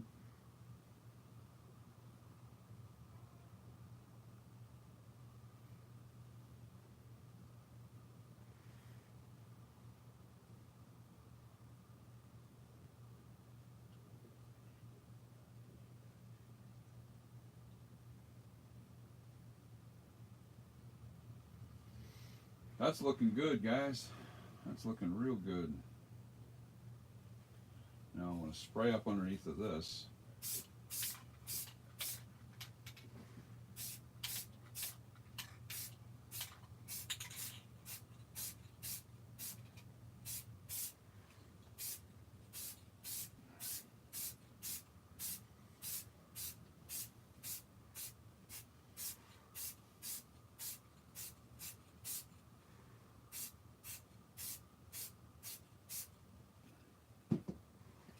All right.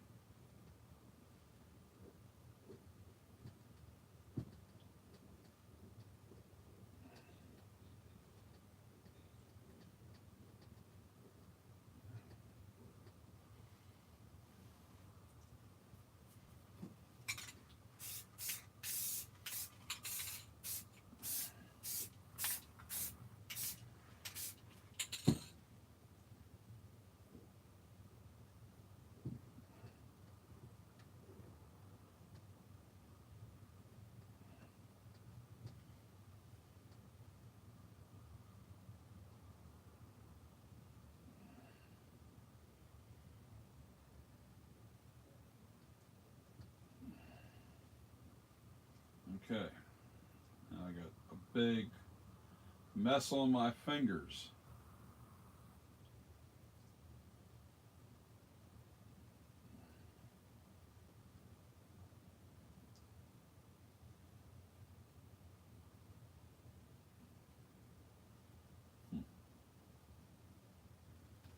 paper towel.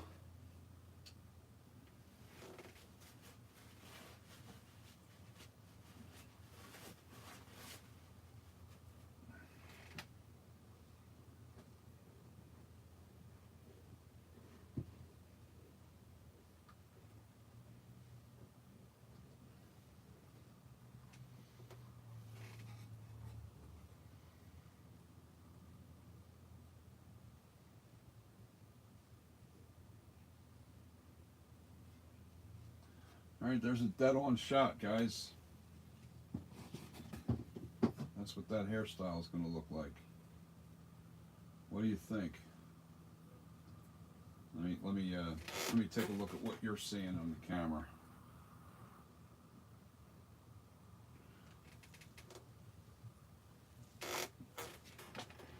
What do you think? You got the devil's horns. Let me take a look. Let me see what you're seeing. Yeah, it looks pretty good. The only thing we have to do now is we have to airbrush it. We have to do that. I'm going to do that right now. I'm going to airbrush it too. So we're going to, that's the style. And now we should be able to airbrush this pretty good. Give it a little bit darker. And I'm going to use this. Let me go clean my hands with this stuff first. I gotta get a paper towel. I got paper towel. I'll just use an old paper towel. I got old paper towels right here. Just want to go outside with that stuff and wash me hands. Actually, I'll just do it right here. I gotta open up this door anyway. Ventilation. Get some ventilation going here. Hey, there's light on the mask. Take advantage of it. Take a Polaroid. Take a Polaroid. Put some lacquer thinner on my paper towel. Lots of it.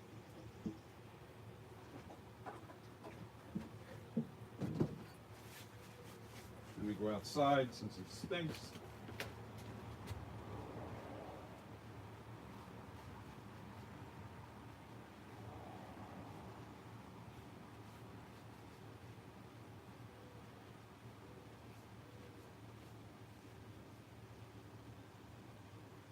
Woo!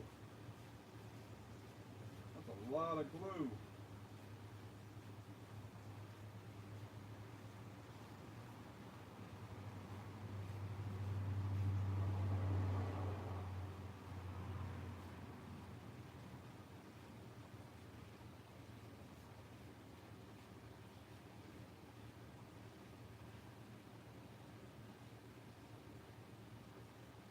Almost.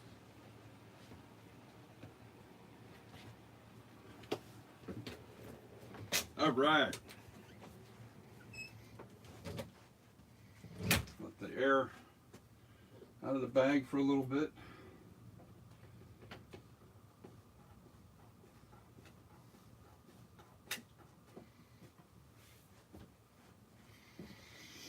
All right, we need to break out my airbrush. I'll put everything else out, or put everything else away for a sec. Have to go warm up my coffee again.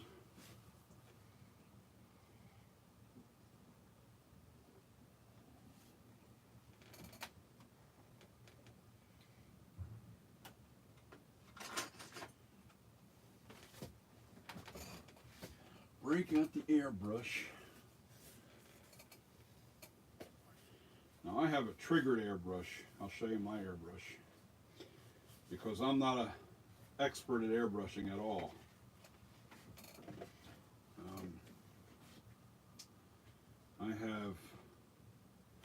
It's a double action. I have a Neo TRN1 and it's a triggered airbrush. It's got a trigger. Now this will let air out and then there'll be another click. You have, it's air, all right? It's double action, just like you would on the top. Like, you know, you push down and as you're pulling back, you'll feel another, like you'll hear this click when I pull this back. All right, this is air, and then when you hit that clicking spot, then it starts to become paint. So you have to be a little careful on how much paint you put on. And this should be interesting here, guys. We're gonna make sure that this is dry. Yeah, I want to make sure I don't get nothing on my mask. So, what can I use? An index card or something.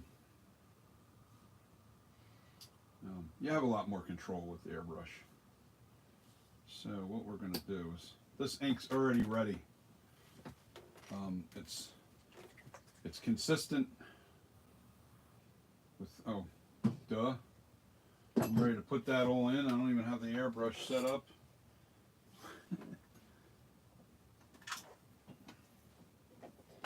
Let's plug that in. I already have my compressor in. I have a quiet air compressor. I got a nice, I bought it at Harbor Freight. Wait till you hear this. It's nice and quiet. Hear that? Very quiet. Now, I only put about 10 pounds, I think 10 to 15 pounds of pressure. Not even. It's less than that. Now, we're not doing a ton, so I'm not going to, no, I didn't. This is an unopened bottle, so.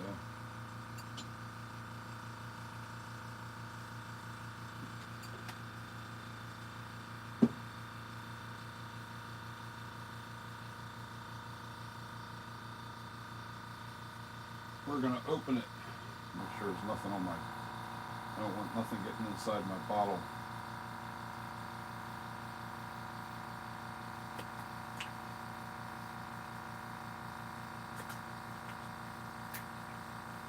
This ink is wild, man.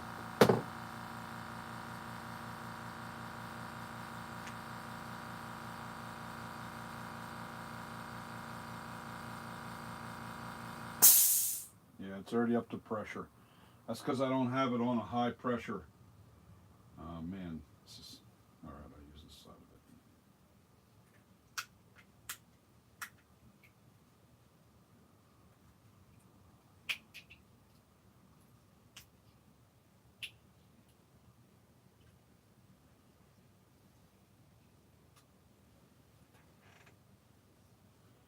All right, so we're going to put a little bit in here.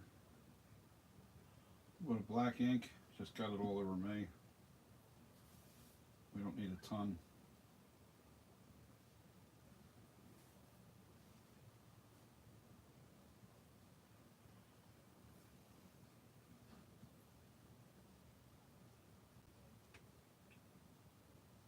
Need a little more than that, though.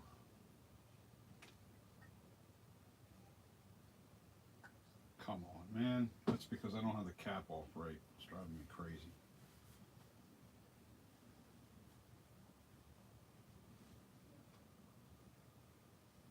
That's going to be enough. I only put a half a cap full, you know, half of that in there. Oh, great. What is that? Ink on here? That's just what I need. All right, so let's just try this.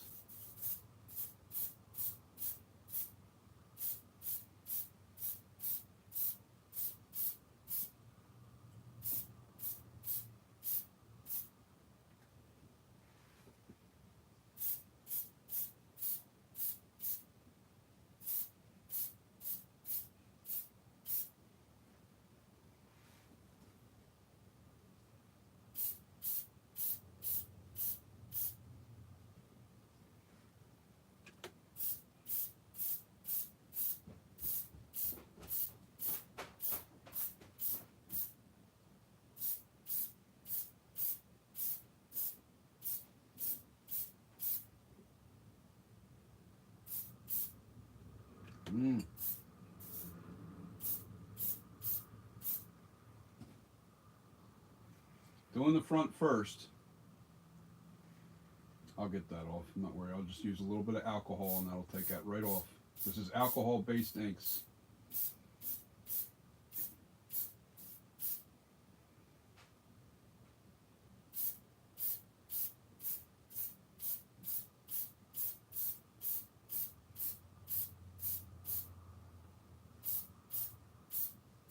Now I'm away from the edge.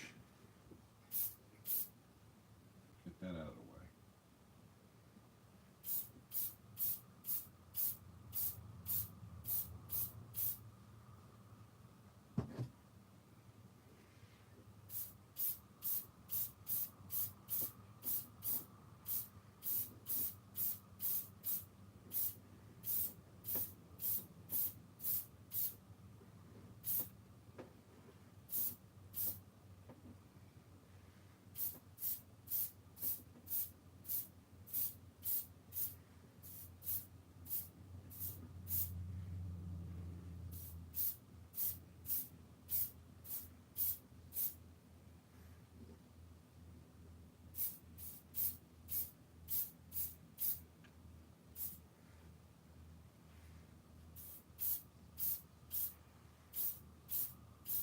Now see what I'm doing is I'm streaking it this way, following the flow of the hair.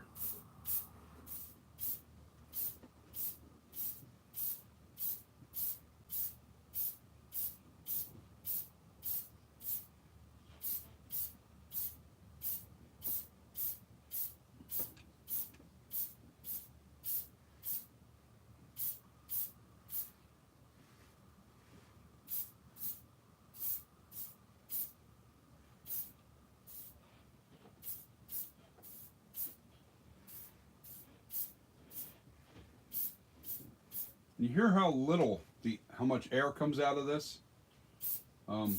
Because that's it. That was a perfect amount. I don't need any more than that. All right, so that's enough. It's enough hair. I had a half a cap full of that ink.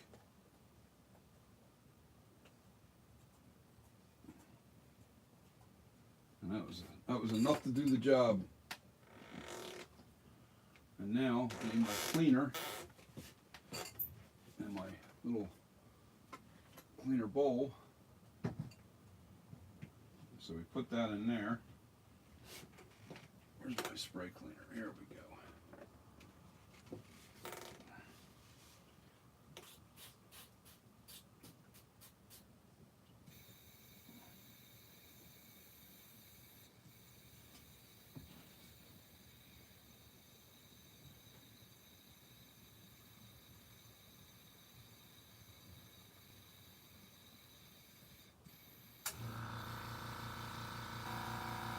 This is my little cleaner bowl. You'll see it.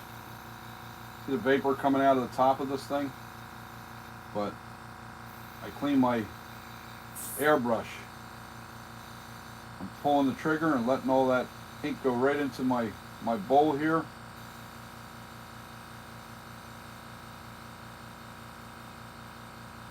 Just you gotta keep your airbrush clean, you really do. I just use this airbrush cleaner here. It's specifically made for airbrush. And I make sure my bowl is really clean. I make sure I get the edges and everything. And I just kind of push on it.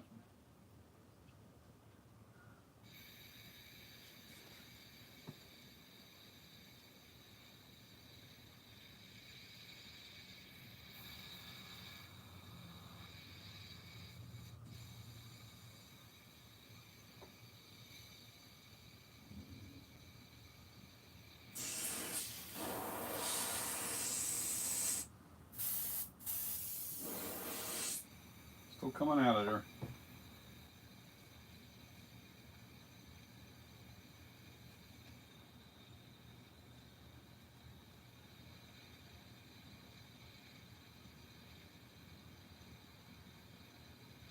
Yeah, you don't want your air compressor for airbrushing any higher than, I would say at the maximum 15 to 20 psi. I'm no expert with airbrushing, believe me. That's one of the reasons why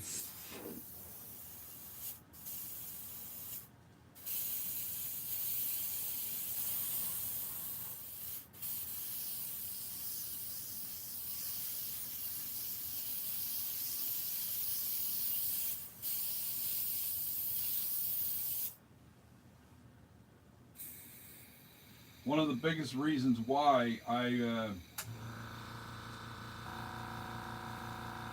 got the trigger gun, you know, with a trigger instead of that pullback on the back. I can control with a trigger better than I can do with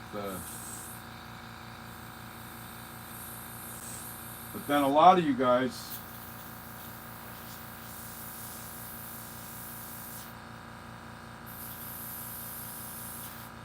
all right, I'm gonna put a little more in there.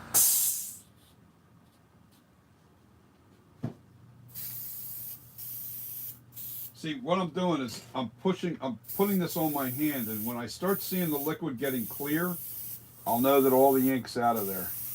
And it's starting to get clear, but you can still see it. It's still a little dirty.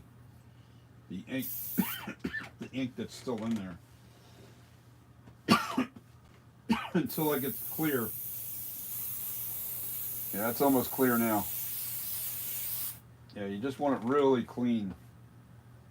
All right, back into the bowl it goes.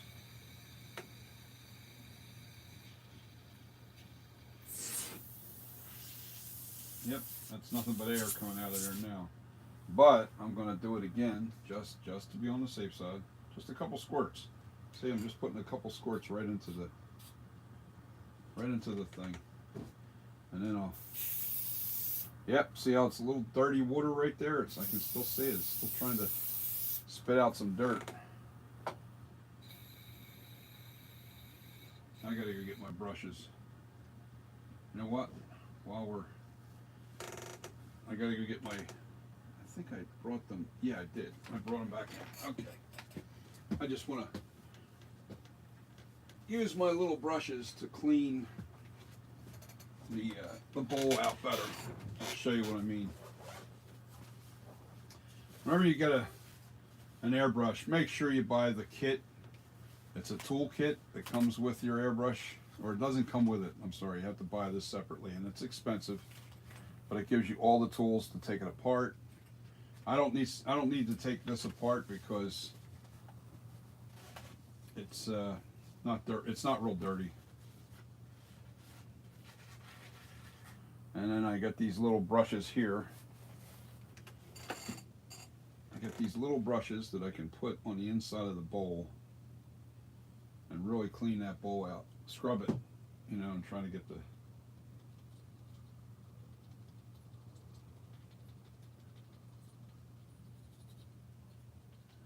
Let me see. I'm just taking that brush and shoving it in there. I've got a smaller brush. I'll go a little smaller.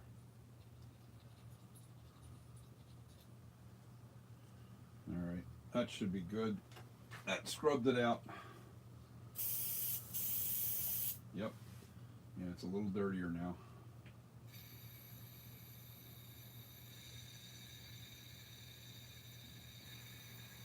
How I know it's getting cleaner is because it drains out faster.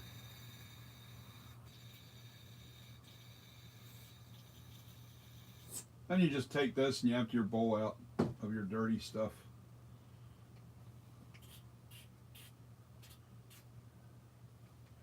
All right, see, this is special designed. It's made by Iwata. All right, and you just stick this. This is just a bowl. Oops, dump that out. And you just stick that in there, and this is a little vent to let the air out because you're blowing air into this. You see the vapor barrier? Well, there's actually a piece of there's a filter inside that. But it lets the air come out as you're blowing this cleaner into the bowl. Now see, this is the difference. Here's air. Well, you're not going to hear air. Here's the air, and then you'll hear the click, and that's when the paint would come out if you had paint in there.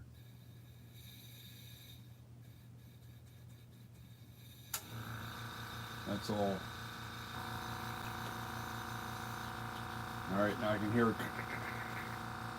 That's because it's empty. I'm going to do it one more time.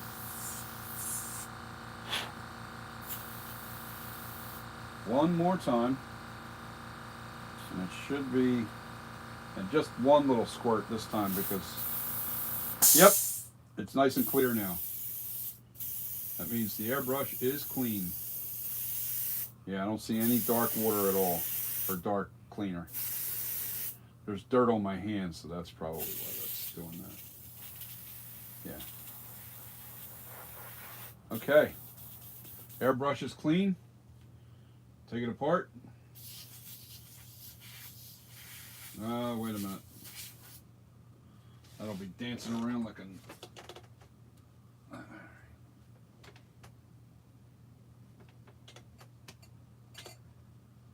Shut the air compressor off first.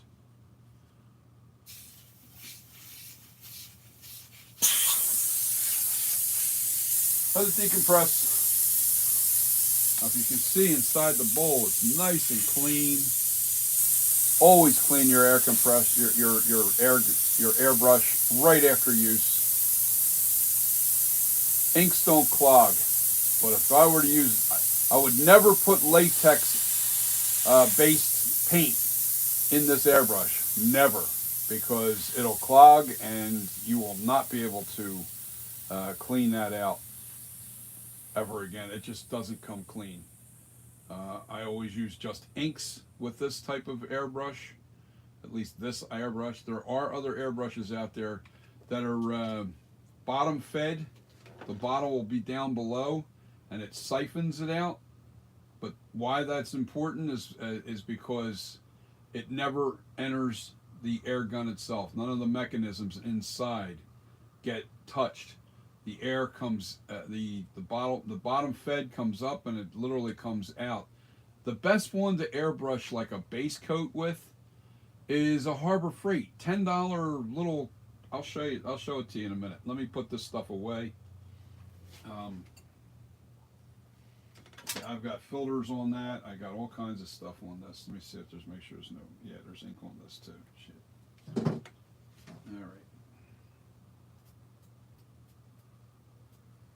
right. Use my brushes to clean the ink off.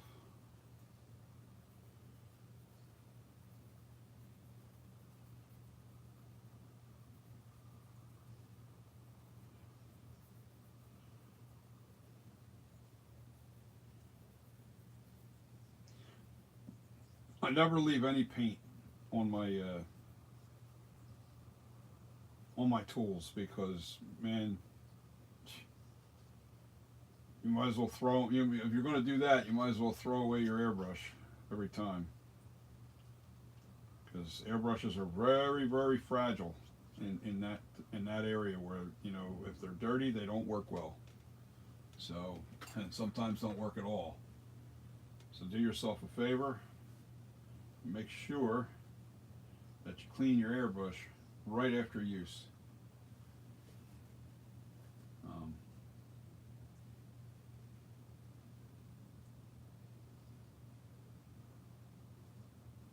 Oh yeah. See how that looks? Yep, that's nice and clean. That's done, that's done. Put the cap back on. Let's get the box, and I'll show you what airbrush this is. It comes with, it has a little tool to take this thing apart. If you do get it dirty, you have to take it apart from the back end. You pull the needle out. Sometimes you have to get a new needle for it. But the needle goes inside through this thing, and it's spring tension on here. It goes through the center of this thing, and there's a lot more disassemble on this particular type of air gun because it's a trigger.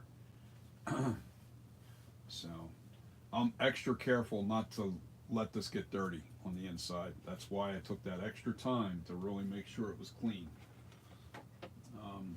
Okay, here's the lid. It even has the price tag still on it. I got this at Hobby Lobby. This airbrush was $129.99. It's the Neo TRN1. and it's a trigger. Now, if you've already been an airbrusher for a long time, chances are you're not going to like this trigger mechanism. You're not going to like using a trigger gun. Because I'm new at airbrushing, it was the most comfortable for me. I don't like the top trigger. I just didn't like it. I felt like I was not controlling it enough. I don't know. I just like this better. So I can't explain it. And since I'm new to it, I wasn't used to using the top trigger. So if somebody that's real used to using that top trigger, you're probably not going to like this. You like the top. So it's just a matter of preference. That's all. But yeah, this is a nice air gun, airbrush. Nice airbrush. Okay, let's take a look at our misting job. Now I gotta go dump my bowl, and I got a couple spots here. There was a piece of ink. I know it. Let me see if I can fix that real quick. Let's see if I can fix that real quick. Where's my alcohol? My alcohol. No, I can't use the alcohol. Okay, I'm going to use the cleaner. I'll use the airbrush cleaner. I'll use that stuff right there. And a Q-tip. I don't know how that splatter got on there, but a little drop of ink got right up on top of this.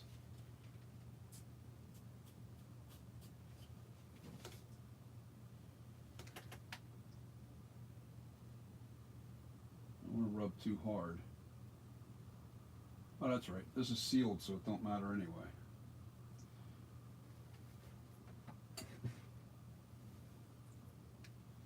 Come on, get off my fingers.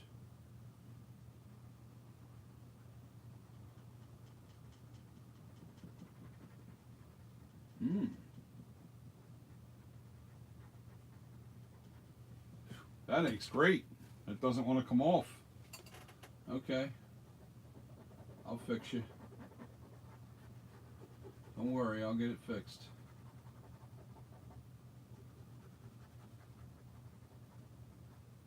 I don't want to use paint though. I'm going to have to use a stripper. Yeah, that don't want to come off. Man. Little dot on the head, we can't have that. You cannot have that.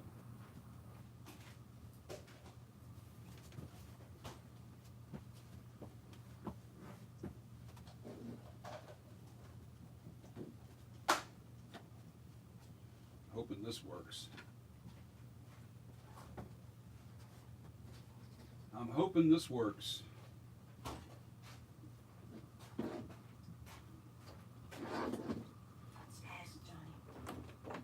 Do me a favor, shut that door. Yeah, it's not in the living room.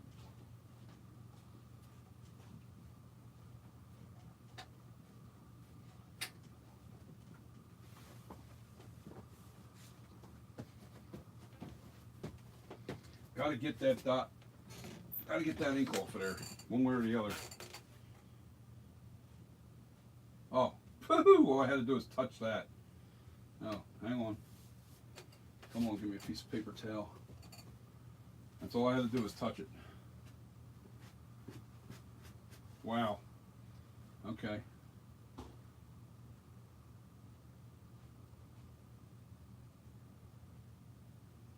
I came right off with that.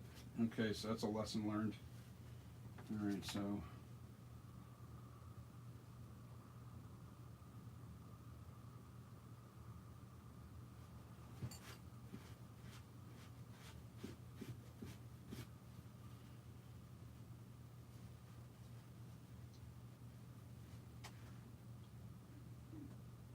Now what I'm going to do over here with this is I'm going to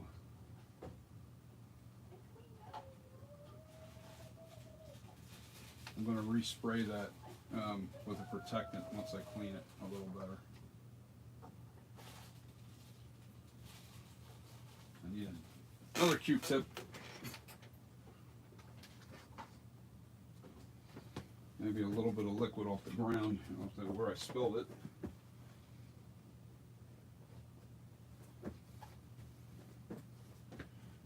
I'm going to have to put a little more plastic dip over here. Ah.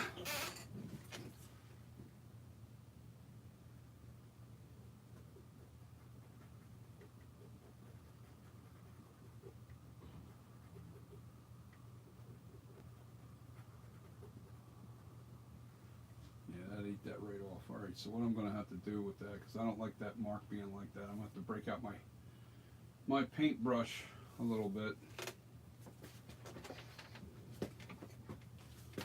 And a little bit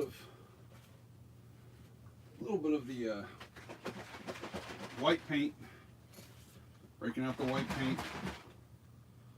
That's all you got to do is make a little tiny mistake, a little splatter. I don't even know how the splatter happened. I didn't even see where that came from. Yeah,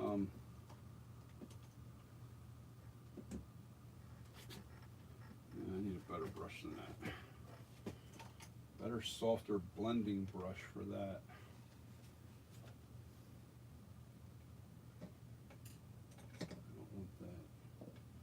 I don't like using good brushes for latex. There we go. I got something right here. I do not like using good brushes for latex paint because you're really there's enough paint right on the cap here. Now I'm going to sneak this in. I'm going to just.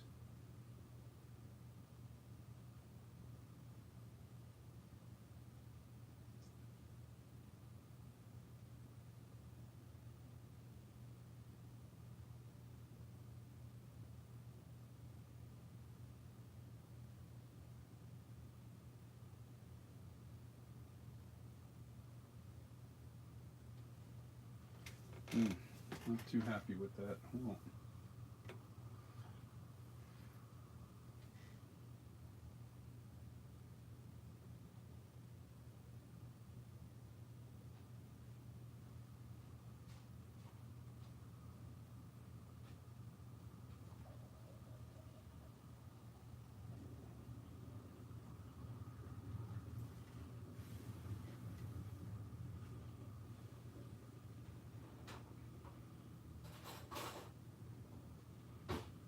Now I'm balling on it. I want to let that first coat dry and then probably add another coat and try to really blend it in so you don't see that dark spot there. I don't have to go crazy because it looks pretty good.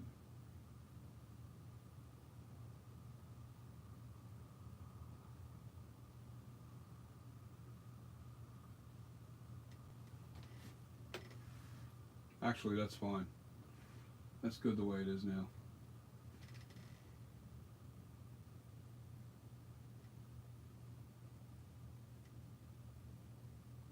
The weird thing is when it dries, it's a little, yeah, that looks good. Now I have a little problem here where some of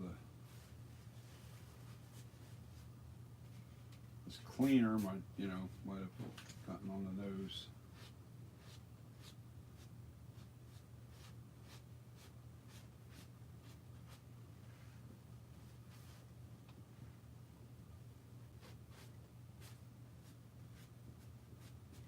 Because this has a protectant already on it. There's a little dull spot right here. I don't know what that's all about. So we're going to try and fill that a little bit.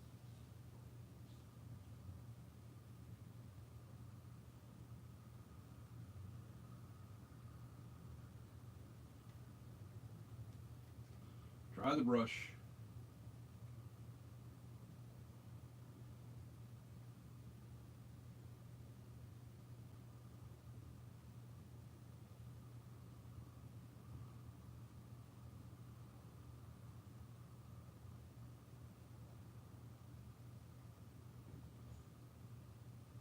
I'm doing what they call like a dry brush, like it's wet on, but then I'm drying my brush off and then feathering it in so you can't see that, you can't see the change.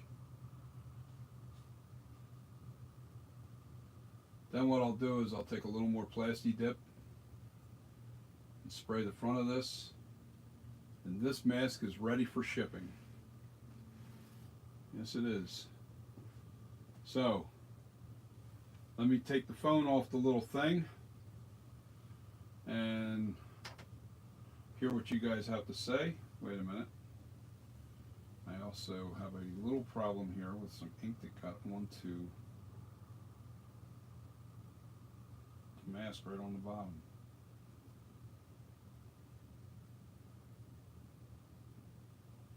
Wow. How the hell did this ink get all over the place? Man.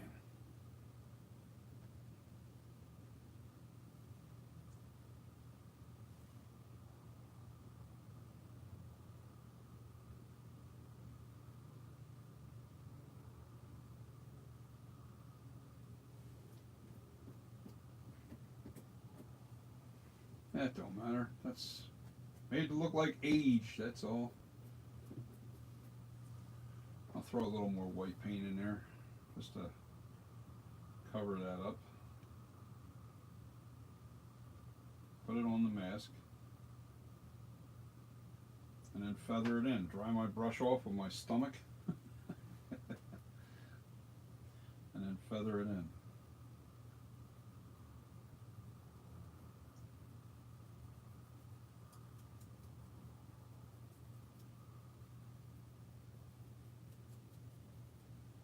Dry my brush off, feather it in.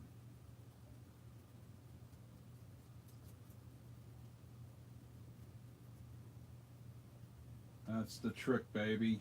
There you go. All right.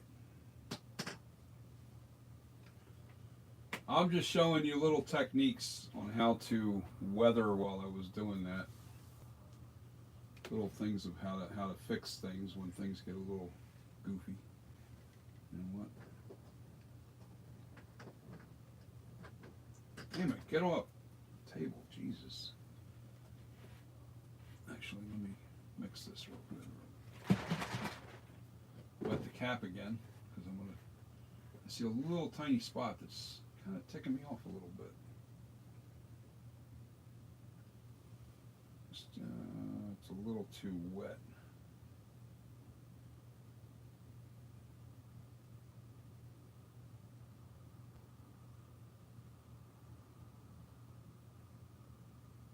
All I'm doing is popping the highlight right here.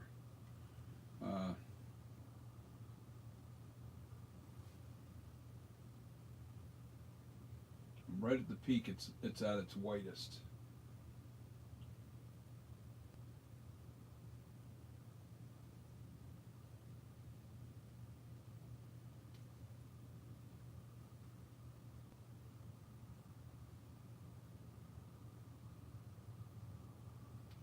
That looks good.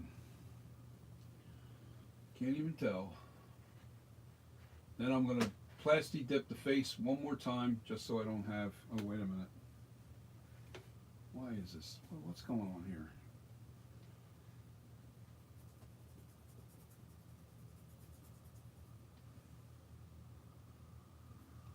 Let me again.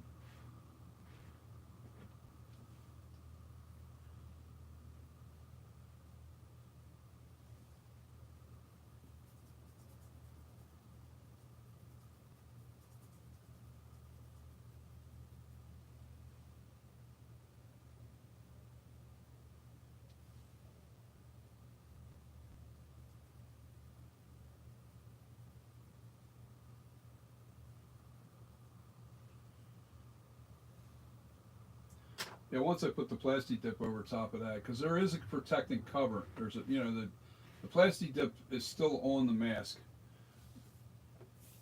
but because I'm going to put a little more plasti dip right over top of where I touched up, I won't have any problems. And I'm seeing I got black stuff all over my hands, and that's why I shouldn't be touching this mask. Where I grab the mask, that's where, oh Jesus, what a mess. All right. Oh man, oh man, oh man, oh man, oh man.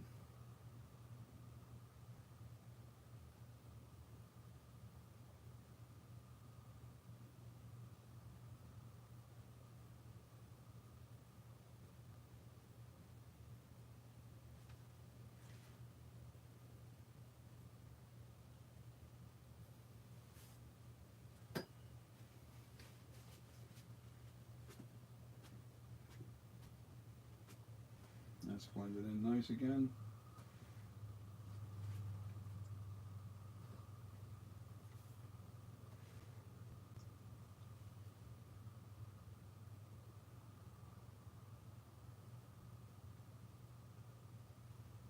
Trying to fix my little dilemmas that I keep creating here.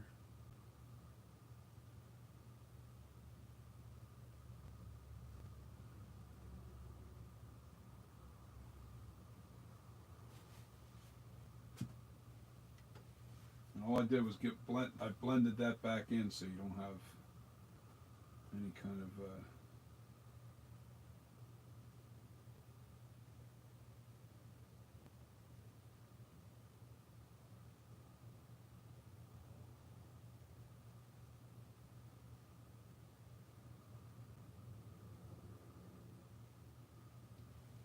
oh yeah, man, this looks nice. Okay, I'm gonna go clean my hands before I touch this before I go any further with this, because I don't want to that'll take you out back with me, and we'll plasti dip this, and you will see the final step of the mask, and I'll be ready to package it up and send this off to Crusher. This is his mask. Let me go wash my hands. I haven't seen your comments yet, so I'm going to roll down on all of them. I will answer everything.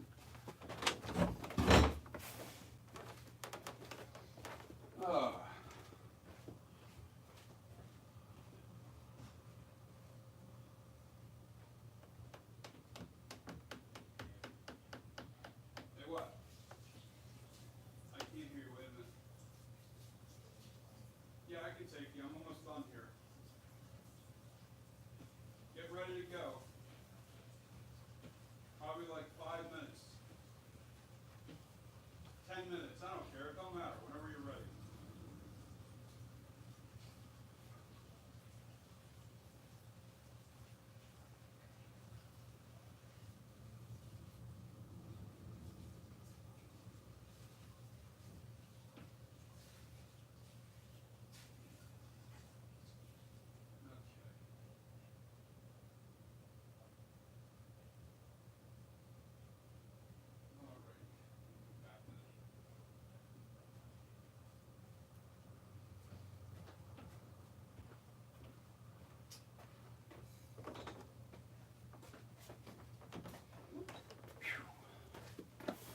Oh, it feels so much better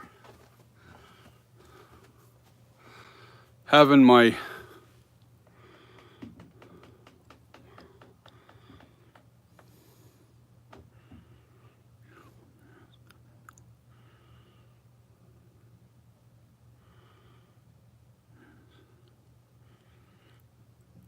okay, I'm going to read all your comments as soon as I get done spraying, because, man, it looks like you guys are blowing up my screen. I love it. All right, we're going to unplug the phone because we don't need that plugged in now. And I don't need the extension cord on it no more.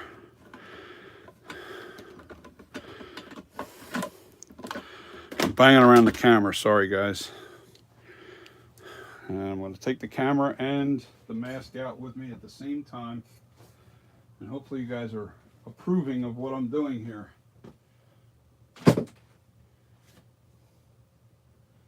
And after I get done the stream, I will be doing cleanup. All right, you know what? I need to open the door first. Put the, oh, I'll have to hang on to both. Bear with me. Going outside, going outside, going outside. Banging this thing all over the place, sorry.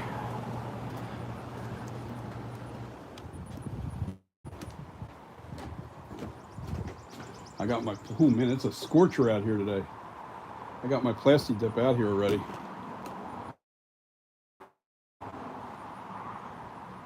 Now you see it in natural light, guys.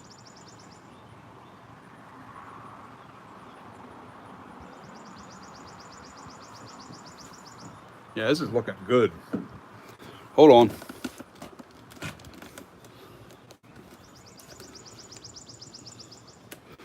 Back up.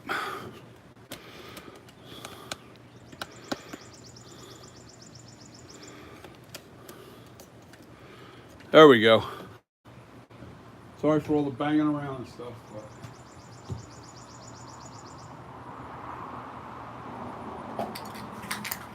Just trying to touch up the areas where I just put a little paint back on the mask.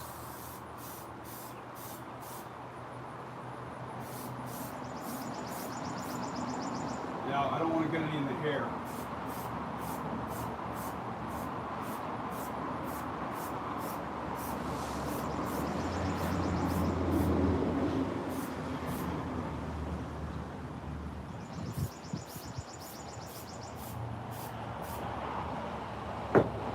Fuzzies all over this thing. I don't know where it is. I'll have to take them off.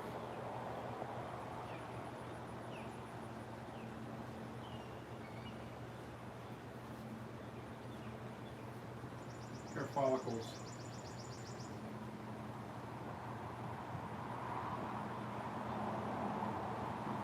Okay, that looking good. That's looking good.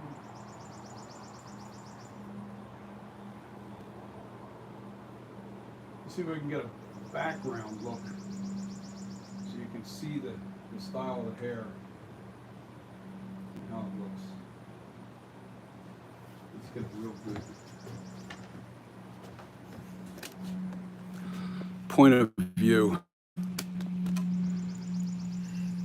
There you go, guys. That is the NightCreeper 78 hairstyle in this video. We even misted it with the ink that will never come out. You don't have to worry about the ink coming off the hair. That's not going to be a problem for you.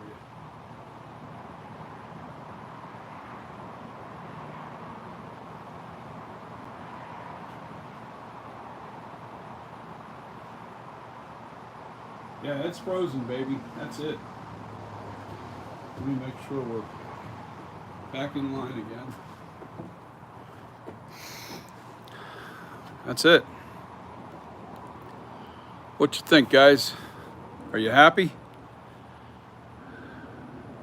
Are you happy, Crusher? Because that's a finished mask, my friend. Start to finish. You've seen a lot of this work happen. You saw a lot of this work happen. We'll go a little closer, show you the little devil's horns. And this one here is in the original 78 that kind of swoops over. There's the horns. There's the look, baby. That's it.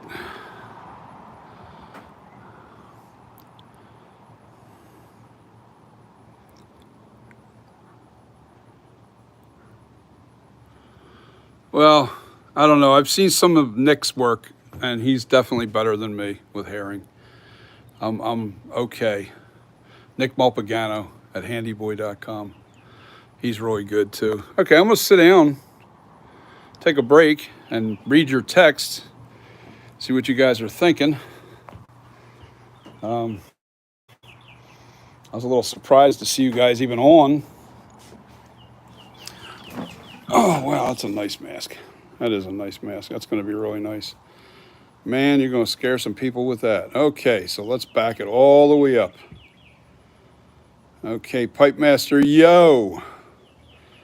Pipe Master again. Is that mohair? Now it's tease water. It's just like mohair, but when you freeze it up with that basically glue, the only difference between the tease water and the mohair is the feeling of the fibers are a little thicker. But it's not gonna matter what it feels like as long as it still has its shine. It has the shine, it has everything that mohair has. And because I freeze the hair with the glue, you know, with the, I don't call it glue, Rust-Oleum, it's pretty much, it's identical. It's identical. It has the same texture. I showed it in the video yesterday. It has the same texture, the same sheen. It just has a little bit different feel. All right, Crusher. Sup, Custom Corpses. I just woke up. Yeah, I know. Same here. Man, that hair is done already. Or almost. I guess you got on late, Crusher. You'll have to watch the whole video. It has been crap for a while. It sucks. Sucks you can't see the comments. Well, because I was looking at a picture on my computer. I could see the comments if I had put the, but I needed the picture for reference when I was doing this, the hairstyle. Angelo Rowe, Electronic Repair. Yo, Johnny, what's up, Angelo? You read the chat? No, I haven't read. Well, I'm reading it now, Angelo. Burn it up, Johnny. I think you need to read your chat. I'm going to try to read the chat. That's what I'm doing right now. I told everybody in the beginning of the video I couldn't. Custom EY. Okay, I don't know what the EY stands for. Custom Corpses. That's from Crusher. Crusher, internet is better now. Crusher. Wow, it's great, man. Pipe Master. Wow, that's absolutely amazing. Pipe Master, Crusher, beautiful mask coming your way. Pipe Master said at Crusher. Pipe Master said to Crusher, beautiful mask is coming your way. And Crusher says it is. And Crusher, man, it's beautiful. Man, it's great. It's perfect. At Custom Corpses, you know you've been months waiting for this moment. Oh yeah, no doubt. Oh my God, man. Okay, Crusher, wow. I think Crusher's a little excited. It's outstanding. Holy man. Crusher, wow, brother, it's perfect. The hair is perfect, man. It's perfect. I'm speechless. It's lagging for me. So I guess you're still having problems with the internet. Okay, I just read all the comments, guys. Awesome. Now you can see the hair a little bit there. Now you see how it looks now, but when shipping's done, I'm just a little worried that but those horns are pretty stiff. So if they do get knocked around or out of place a little bit, my advice to you is to simply just put them back the way you feel that they go. And I showed you the product. So if you need to get that product and put it in the hair to get your horns back in shape, go for it. Don't be scared. I bet you are, man. That's a nice looking mask. It really did turn out nice. It's definitely a creepy NightCreeper, that's for sure. You'll really be able to. Now that horn right there doesn't go across the front. That's the horn that goes up and back. This is the one you're seeing that goes up and back, and this one goes across the front.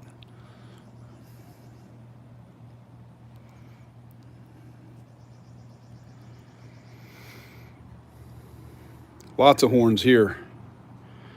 I think I would like to, before I send this off, I'm gonna mash this down a little bit. I'm gonna put some hairspray in there again and kind of really push this down and make sure it stays down.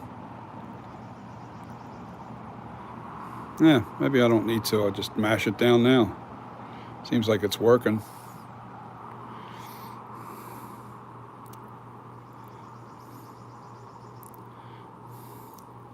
Yeah, have you seen the picture? I'll show you the picture that I'm using in the house. It looks like that's the way it's supposed to look, man. That is dead on. I know the face is a little narrow now because of the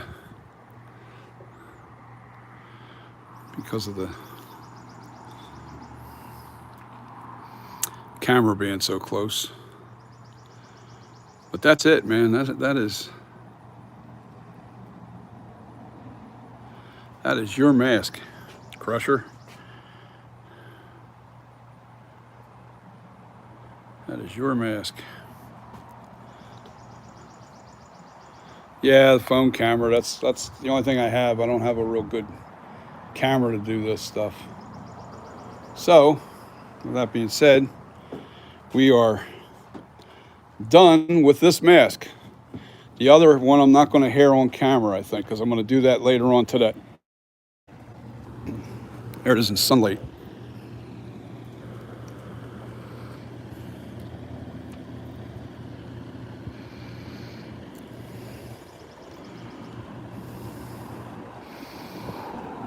Oh yeah. And see, with that, doing the misting with the ink into the hair gives it that authentic, real like look of what they did to the original mask. You know, so I would not change the way I'm doing that. I'm not going to dye the hair to try and dye the hair perfectly to the color. It's always better to be lighter with the hair. It's always better to be lighter with the hair. And then you can darken it with the ink, with the H1. Now, when it comes to the H2, you have to have the hair light because there's no ink left, there's no paint left in the hair. So that's it, guys. What do you think? I hope you're happy.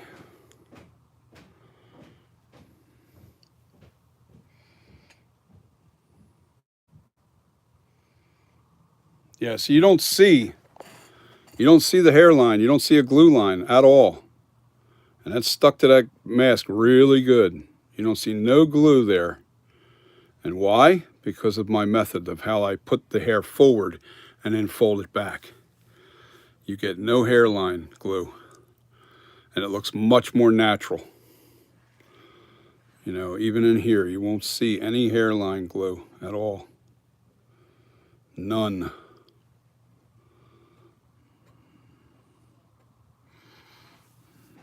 Oh yeah. There it is. Okay, guys, I'm going to wrap this up. Thank you guys for watching and tuning in. I can't believe that you were up this early.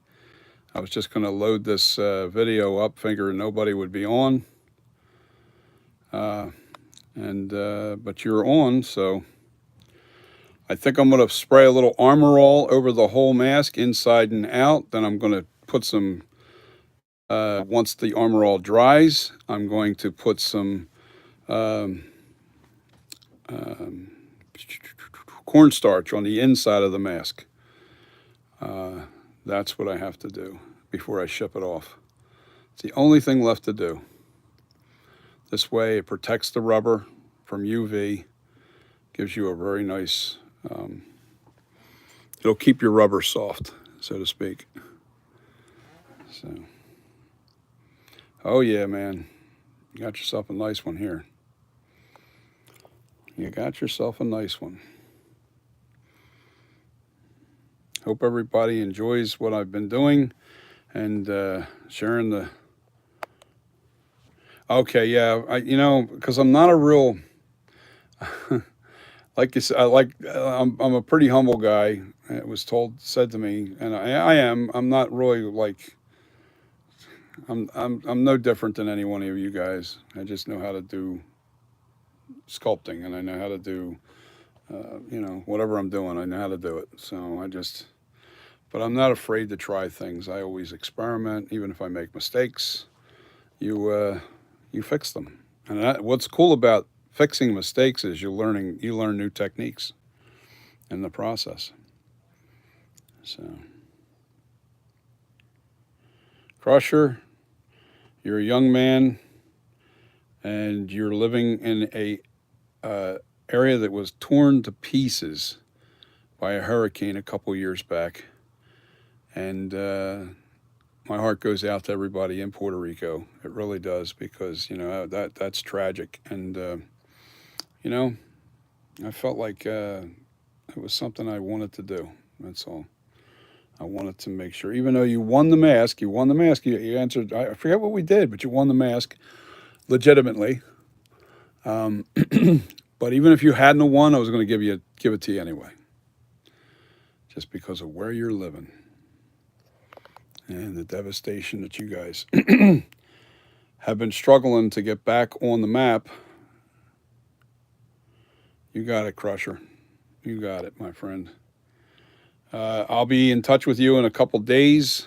What's today? Wednesday? Maybe tomorrow I'll get this thing done. I'll get it done today. I want to finish this to complete. What did I say I just needed to do? Oh, come on. Oh yeah, powder it. Armor All. I don't think I have any Armor All. I have to ask my daughter, see if she has any Armor All. We're actually going to the store right now, so I'll ask her to pick me up a spray bottle of Armor All, because I have a feeling we don't have any left. So, but I want to thank you guys. Help me build my channel. Help me promote my product here and my future masks. Stay with me, stay loyal. I'll be honest with you. I'll always shoot it straight with you. I don't hide behind ego or any of that stuff. I don't really care for that. I think it's kind of nonsense, actually. I don't buy into it. And I always I don't care if there's 1,000 people watching or one person watching. I just like to talk to you guys as if you were one person, all together as a group. Thanks, Pipe Master. Yours is next. Pipe Master. And I don't want to ship it if I don't have to. So I'm going to do yours, and it's going to be sitting here waiting for you for whenever you get down here to pick it up. I really don't want to ship it if I don't have to. Puerto Rico, yeah, I got to send that out to Puerto Rico. I have no choice. I'm not driving that down there, and I don't think you're going to fly here to get it. So that would be an expensive trip. But anyway, this turned out really cool. It's a nice mask. It really is. It's a beautiful mask. I guess I'm working with it constantly, so don't think that I don't love what I've done. I do, but I see it every day. I see them every day. I'm tweaking them. I'm working with them. I'm constantly, I know what I'm looking for. And my question to you guys is: do you think these things are going to sell? Do you think these masks are really? I think I'm at the point where I'm nervous now, because I'm at the end of it. I have everything done. I have the molds done. I have the sculpture done. And now push is now coming to shove. In other words, I'm at the finish line. And the nervous part is, will people want to spend $300-400 for this mask? That's the question. Because that's really what it needs to make. It really needs to... I need a minimum of 3. If it's higher, great, but it's a minimum of 3 for this mask.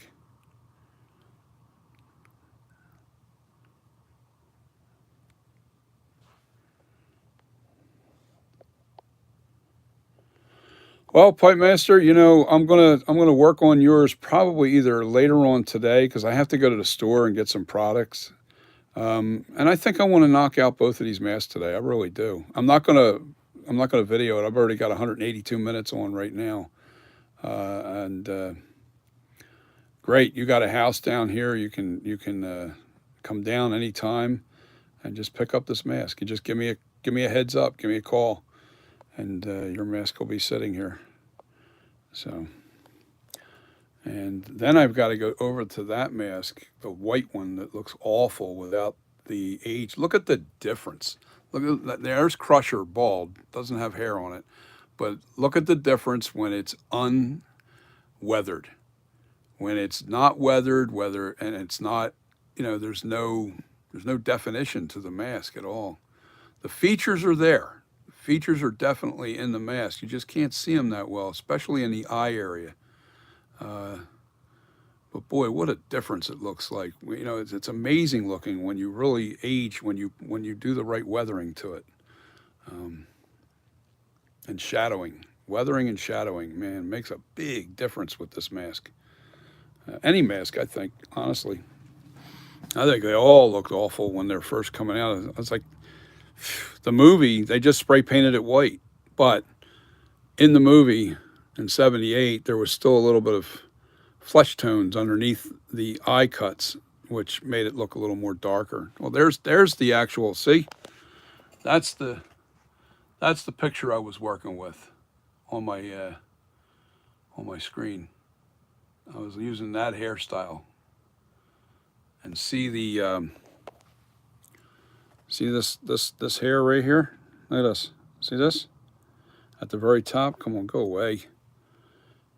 That hair piece goes over. See it right there? You can see that hair piece. It's right there. And here's the horn right there. You can't really see it in that picture too well because it looks like it's matted into the hair a little bit, but there's a horn right there. There's a bunch of horns right on this ear, just like this. Now these are a little longer than what's on this mask, or maybe that it's tucked back further. And then we've got this horn. It's right here. Now that looks like it's more up, like I can freeze that up in the air a little bit further, but it's dropping down because of the weight. And then you got horns here, see? You got the horn that's sticking up right there, and you got horns right here. The balcony. I don't know if it's the balcony or not, but it's definitely it's a good shot of the hair. So that's what I used. I'm going to bounce off of here, guys. I gotta go to the store. I gotta get the products I need to finish off this mask, and then I'm going to have it sitting there ready for crusher to ship off, and I'm going to get busy with Pipe Master's mask, and then I got to work on my eBay mask and get that finished so I can get it on eBay. And I'm going to do this one. Oh, I didn't tell you guys. See that mask right there? I poured one day before yesterday, and that is going to be an H2. That mask that's sitting on the stand right there. It's sitting on actually a T-square. I got it sitting on the T-square curing. I got to let that cure for like 3 or 4 days before I even mess with paint. It needs to be stiffer. And anyway, now that we've got the paint scheme right, it's not going to take long to get things done, you know, and I'm not going to be layering and layering and layering like I was with the white latex paint. So I won't lose any details, especially in the eyebrow area. That was frustrating. Yeah, I still got to fix those eyebrows on this thing. So anyway, this is it, guys. So peace. Thank you for tuning in. Let me see if there's any. The balcony. Yeah, that was the balcony. I don't know. I'll agree with you. How's that?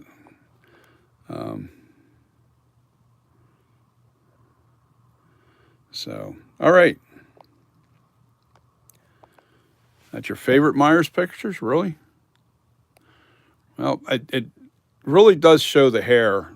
And the reason why I went with this is because now I see the background. I don't really get a good picture of what the side looks like. We kind of know what that looks like.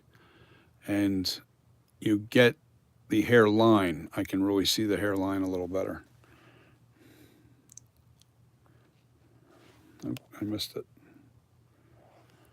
It is, man. All right, so I'm happy you guys really love what I'm doing. I haven't seen any negative. Feedback at all, which is a good thing. Got to get more likes built up, though. I got to get more likes. You know, people are coming on here. Sometimes I see 3, 4, 5, and some of them aren't hitting the like button. But then it could be competition, too. It could be guys that are in the business that probably don't like me sharing all this knowledge. But you know what? Say something. Tell me. Even if it's a private message. Send me a message, say, yo, man, don't tell that secret. Don't tell this secret. Well, to me, they're not secrets because nobody shared, the things I'm sharing, I didn't get from other people. I learned myself. Pipe Master, thanks. Yeah, give me them likes because they really like those like buttons. They love the likes. So, got to build them up. Got to constantly build them. All right, so anyway, yeah, it takes 3 to 4 years to get your YouTube channel to where it's demonetized and making money. Not demonetized, monetized. All right, guys, peace. Have a great day. It's an early one. You don't have to sit and wait for me to come on at 4 o'clock in the afternoon or 7 o'clock at night. So we got it done quick. It didn't take that long to finish this. Really didn't. But anyway, you can go back, like Crusher, I don't think you saw the very beginning of this. So go back and watch the beginning of the video. And you'll see the whole thing come to life. So peace, guys. Thank you again. Hit the like, the subscribes. Definitely share my content. And I'll see you on the next. Hit the notification bell. Notification bell, heads up for people that watch this video once it's uploaded. Sometimes people say, I'm not getting notified. Unfollow me. And then refollow me, and that'll usually that'll fix the notification bell problem. All right, so guys, have a great day and peace. I'll see you on the next live video. Bye.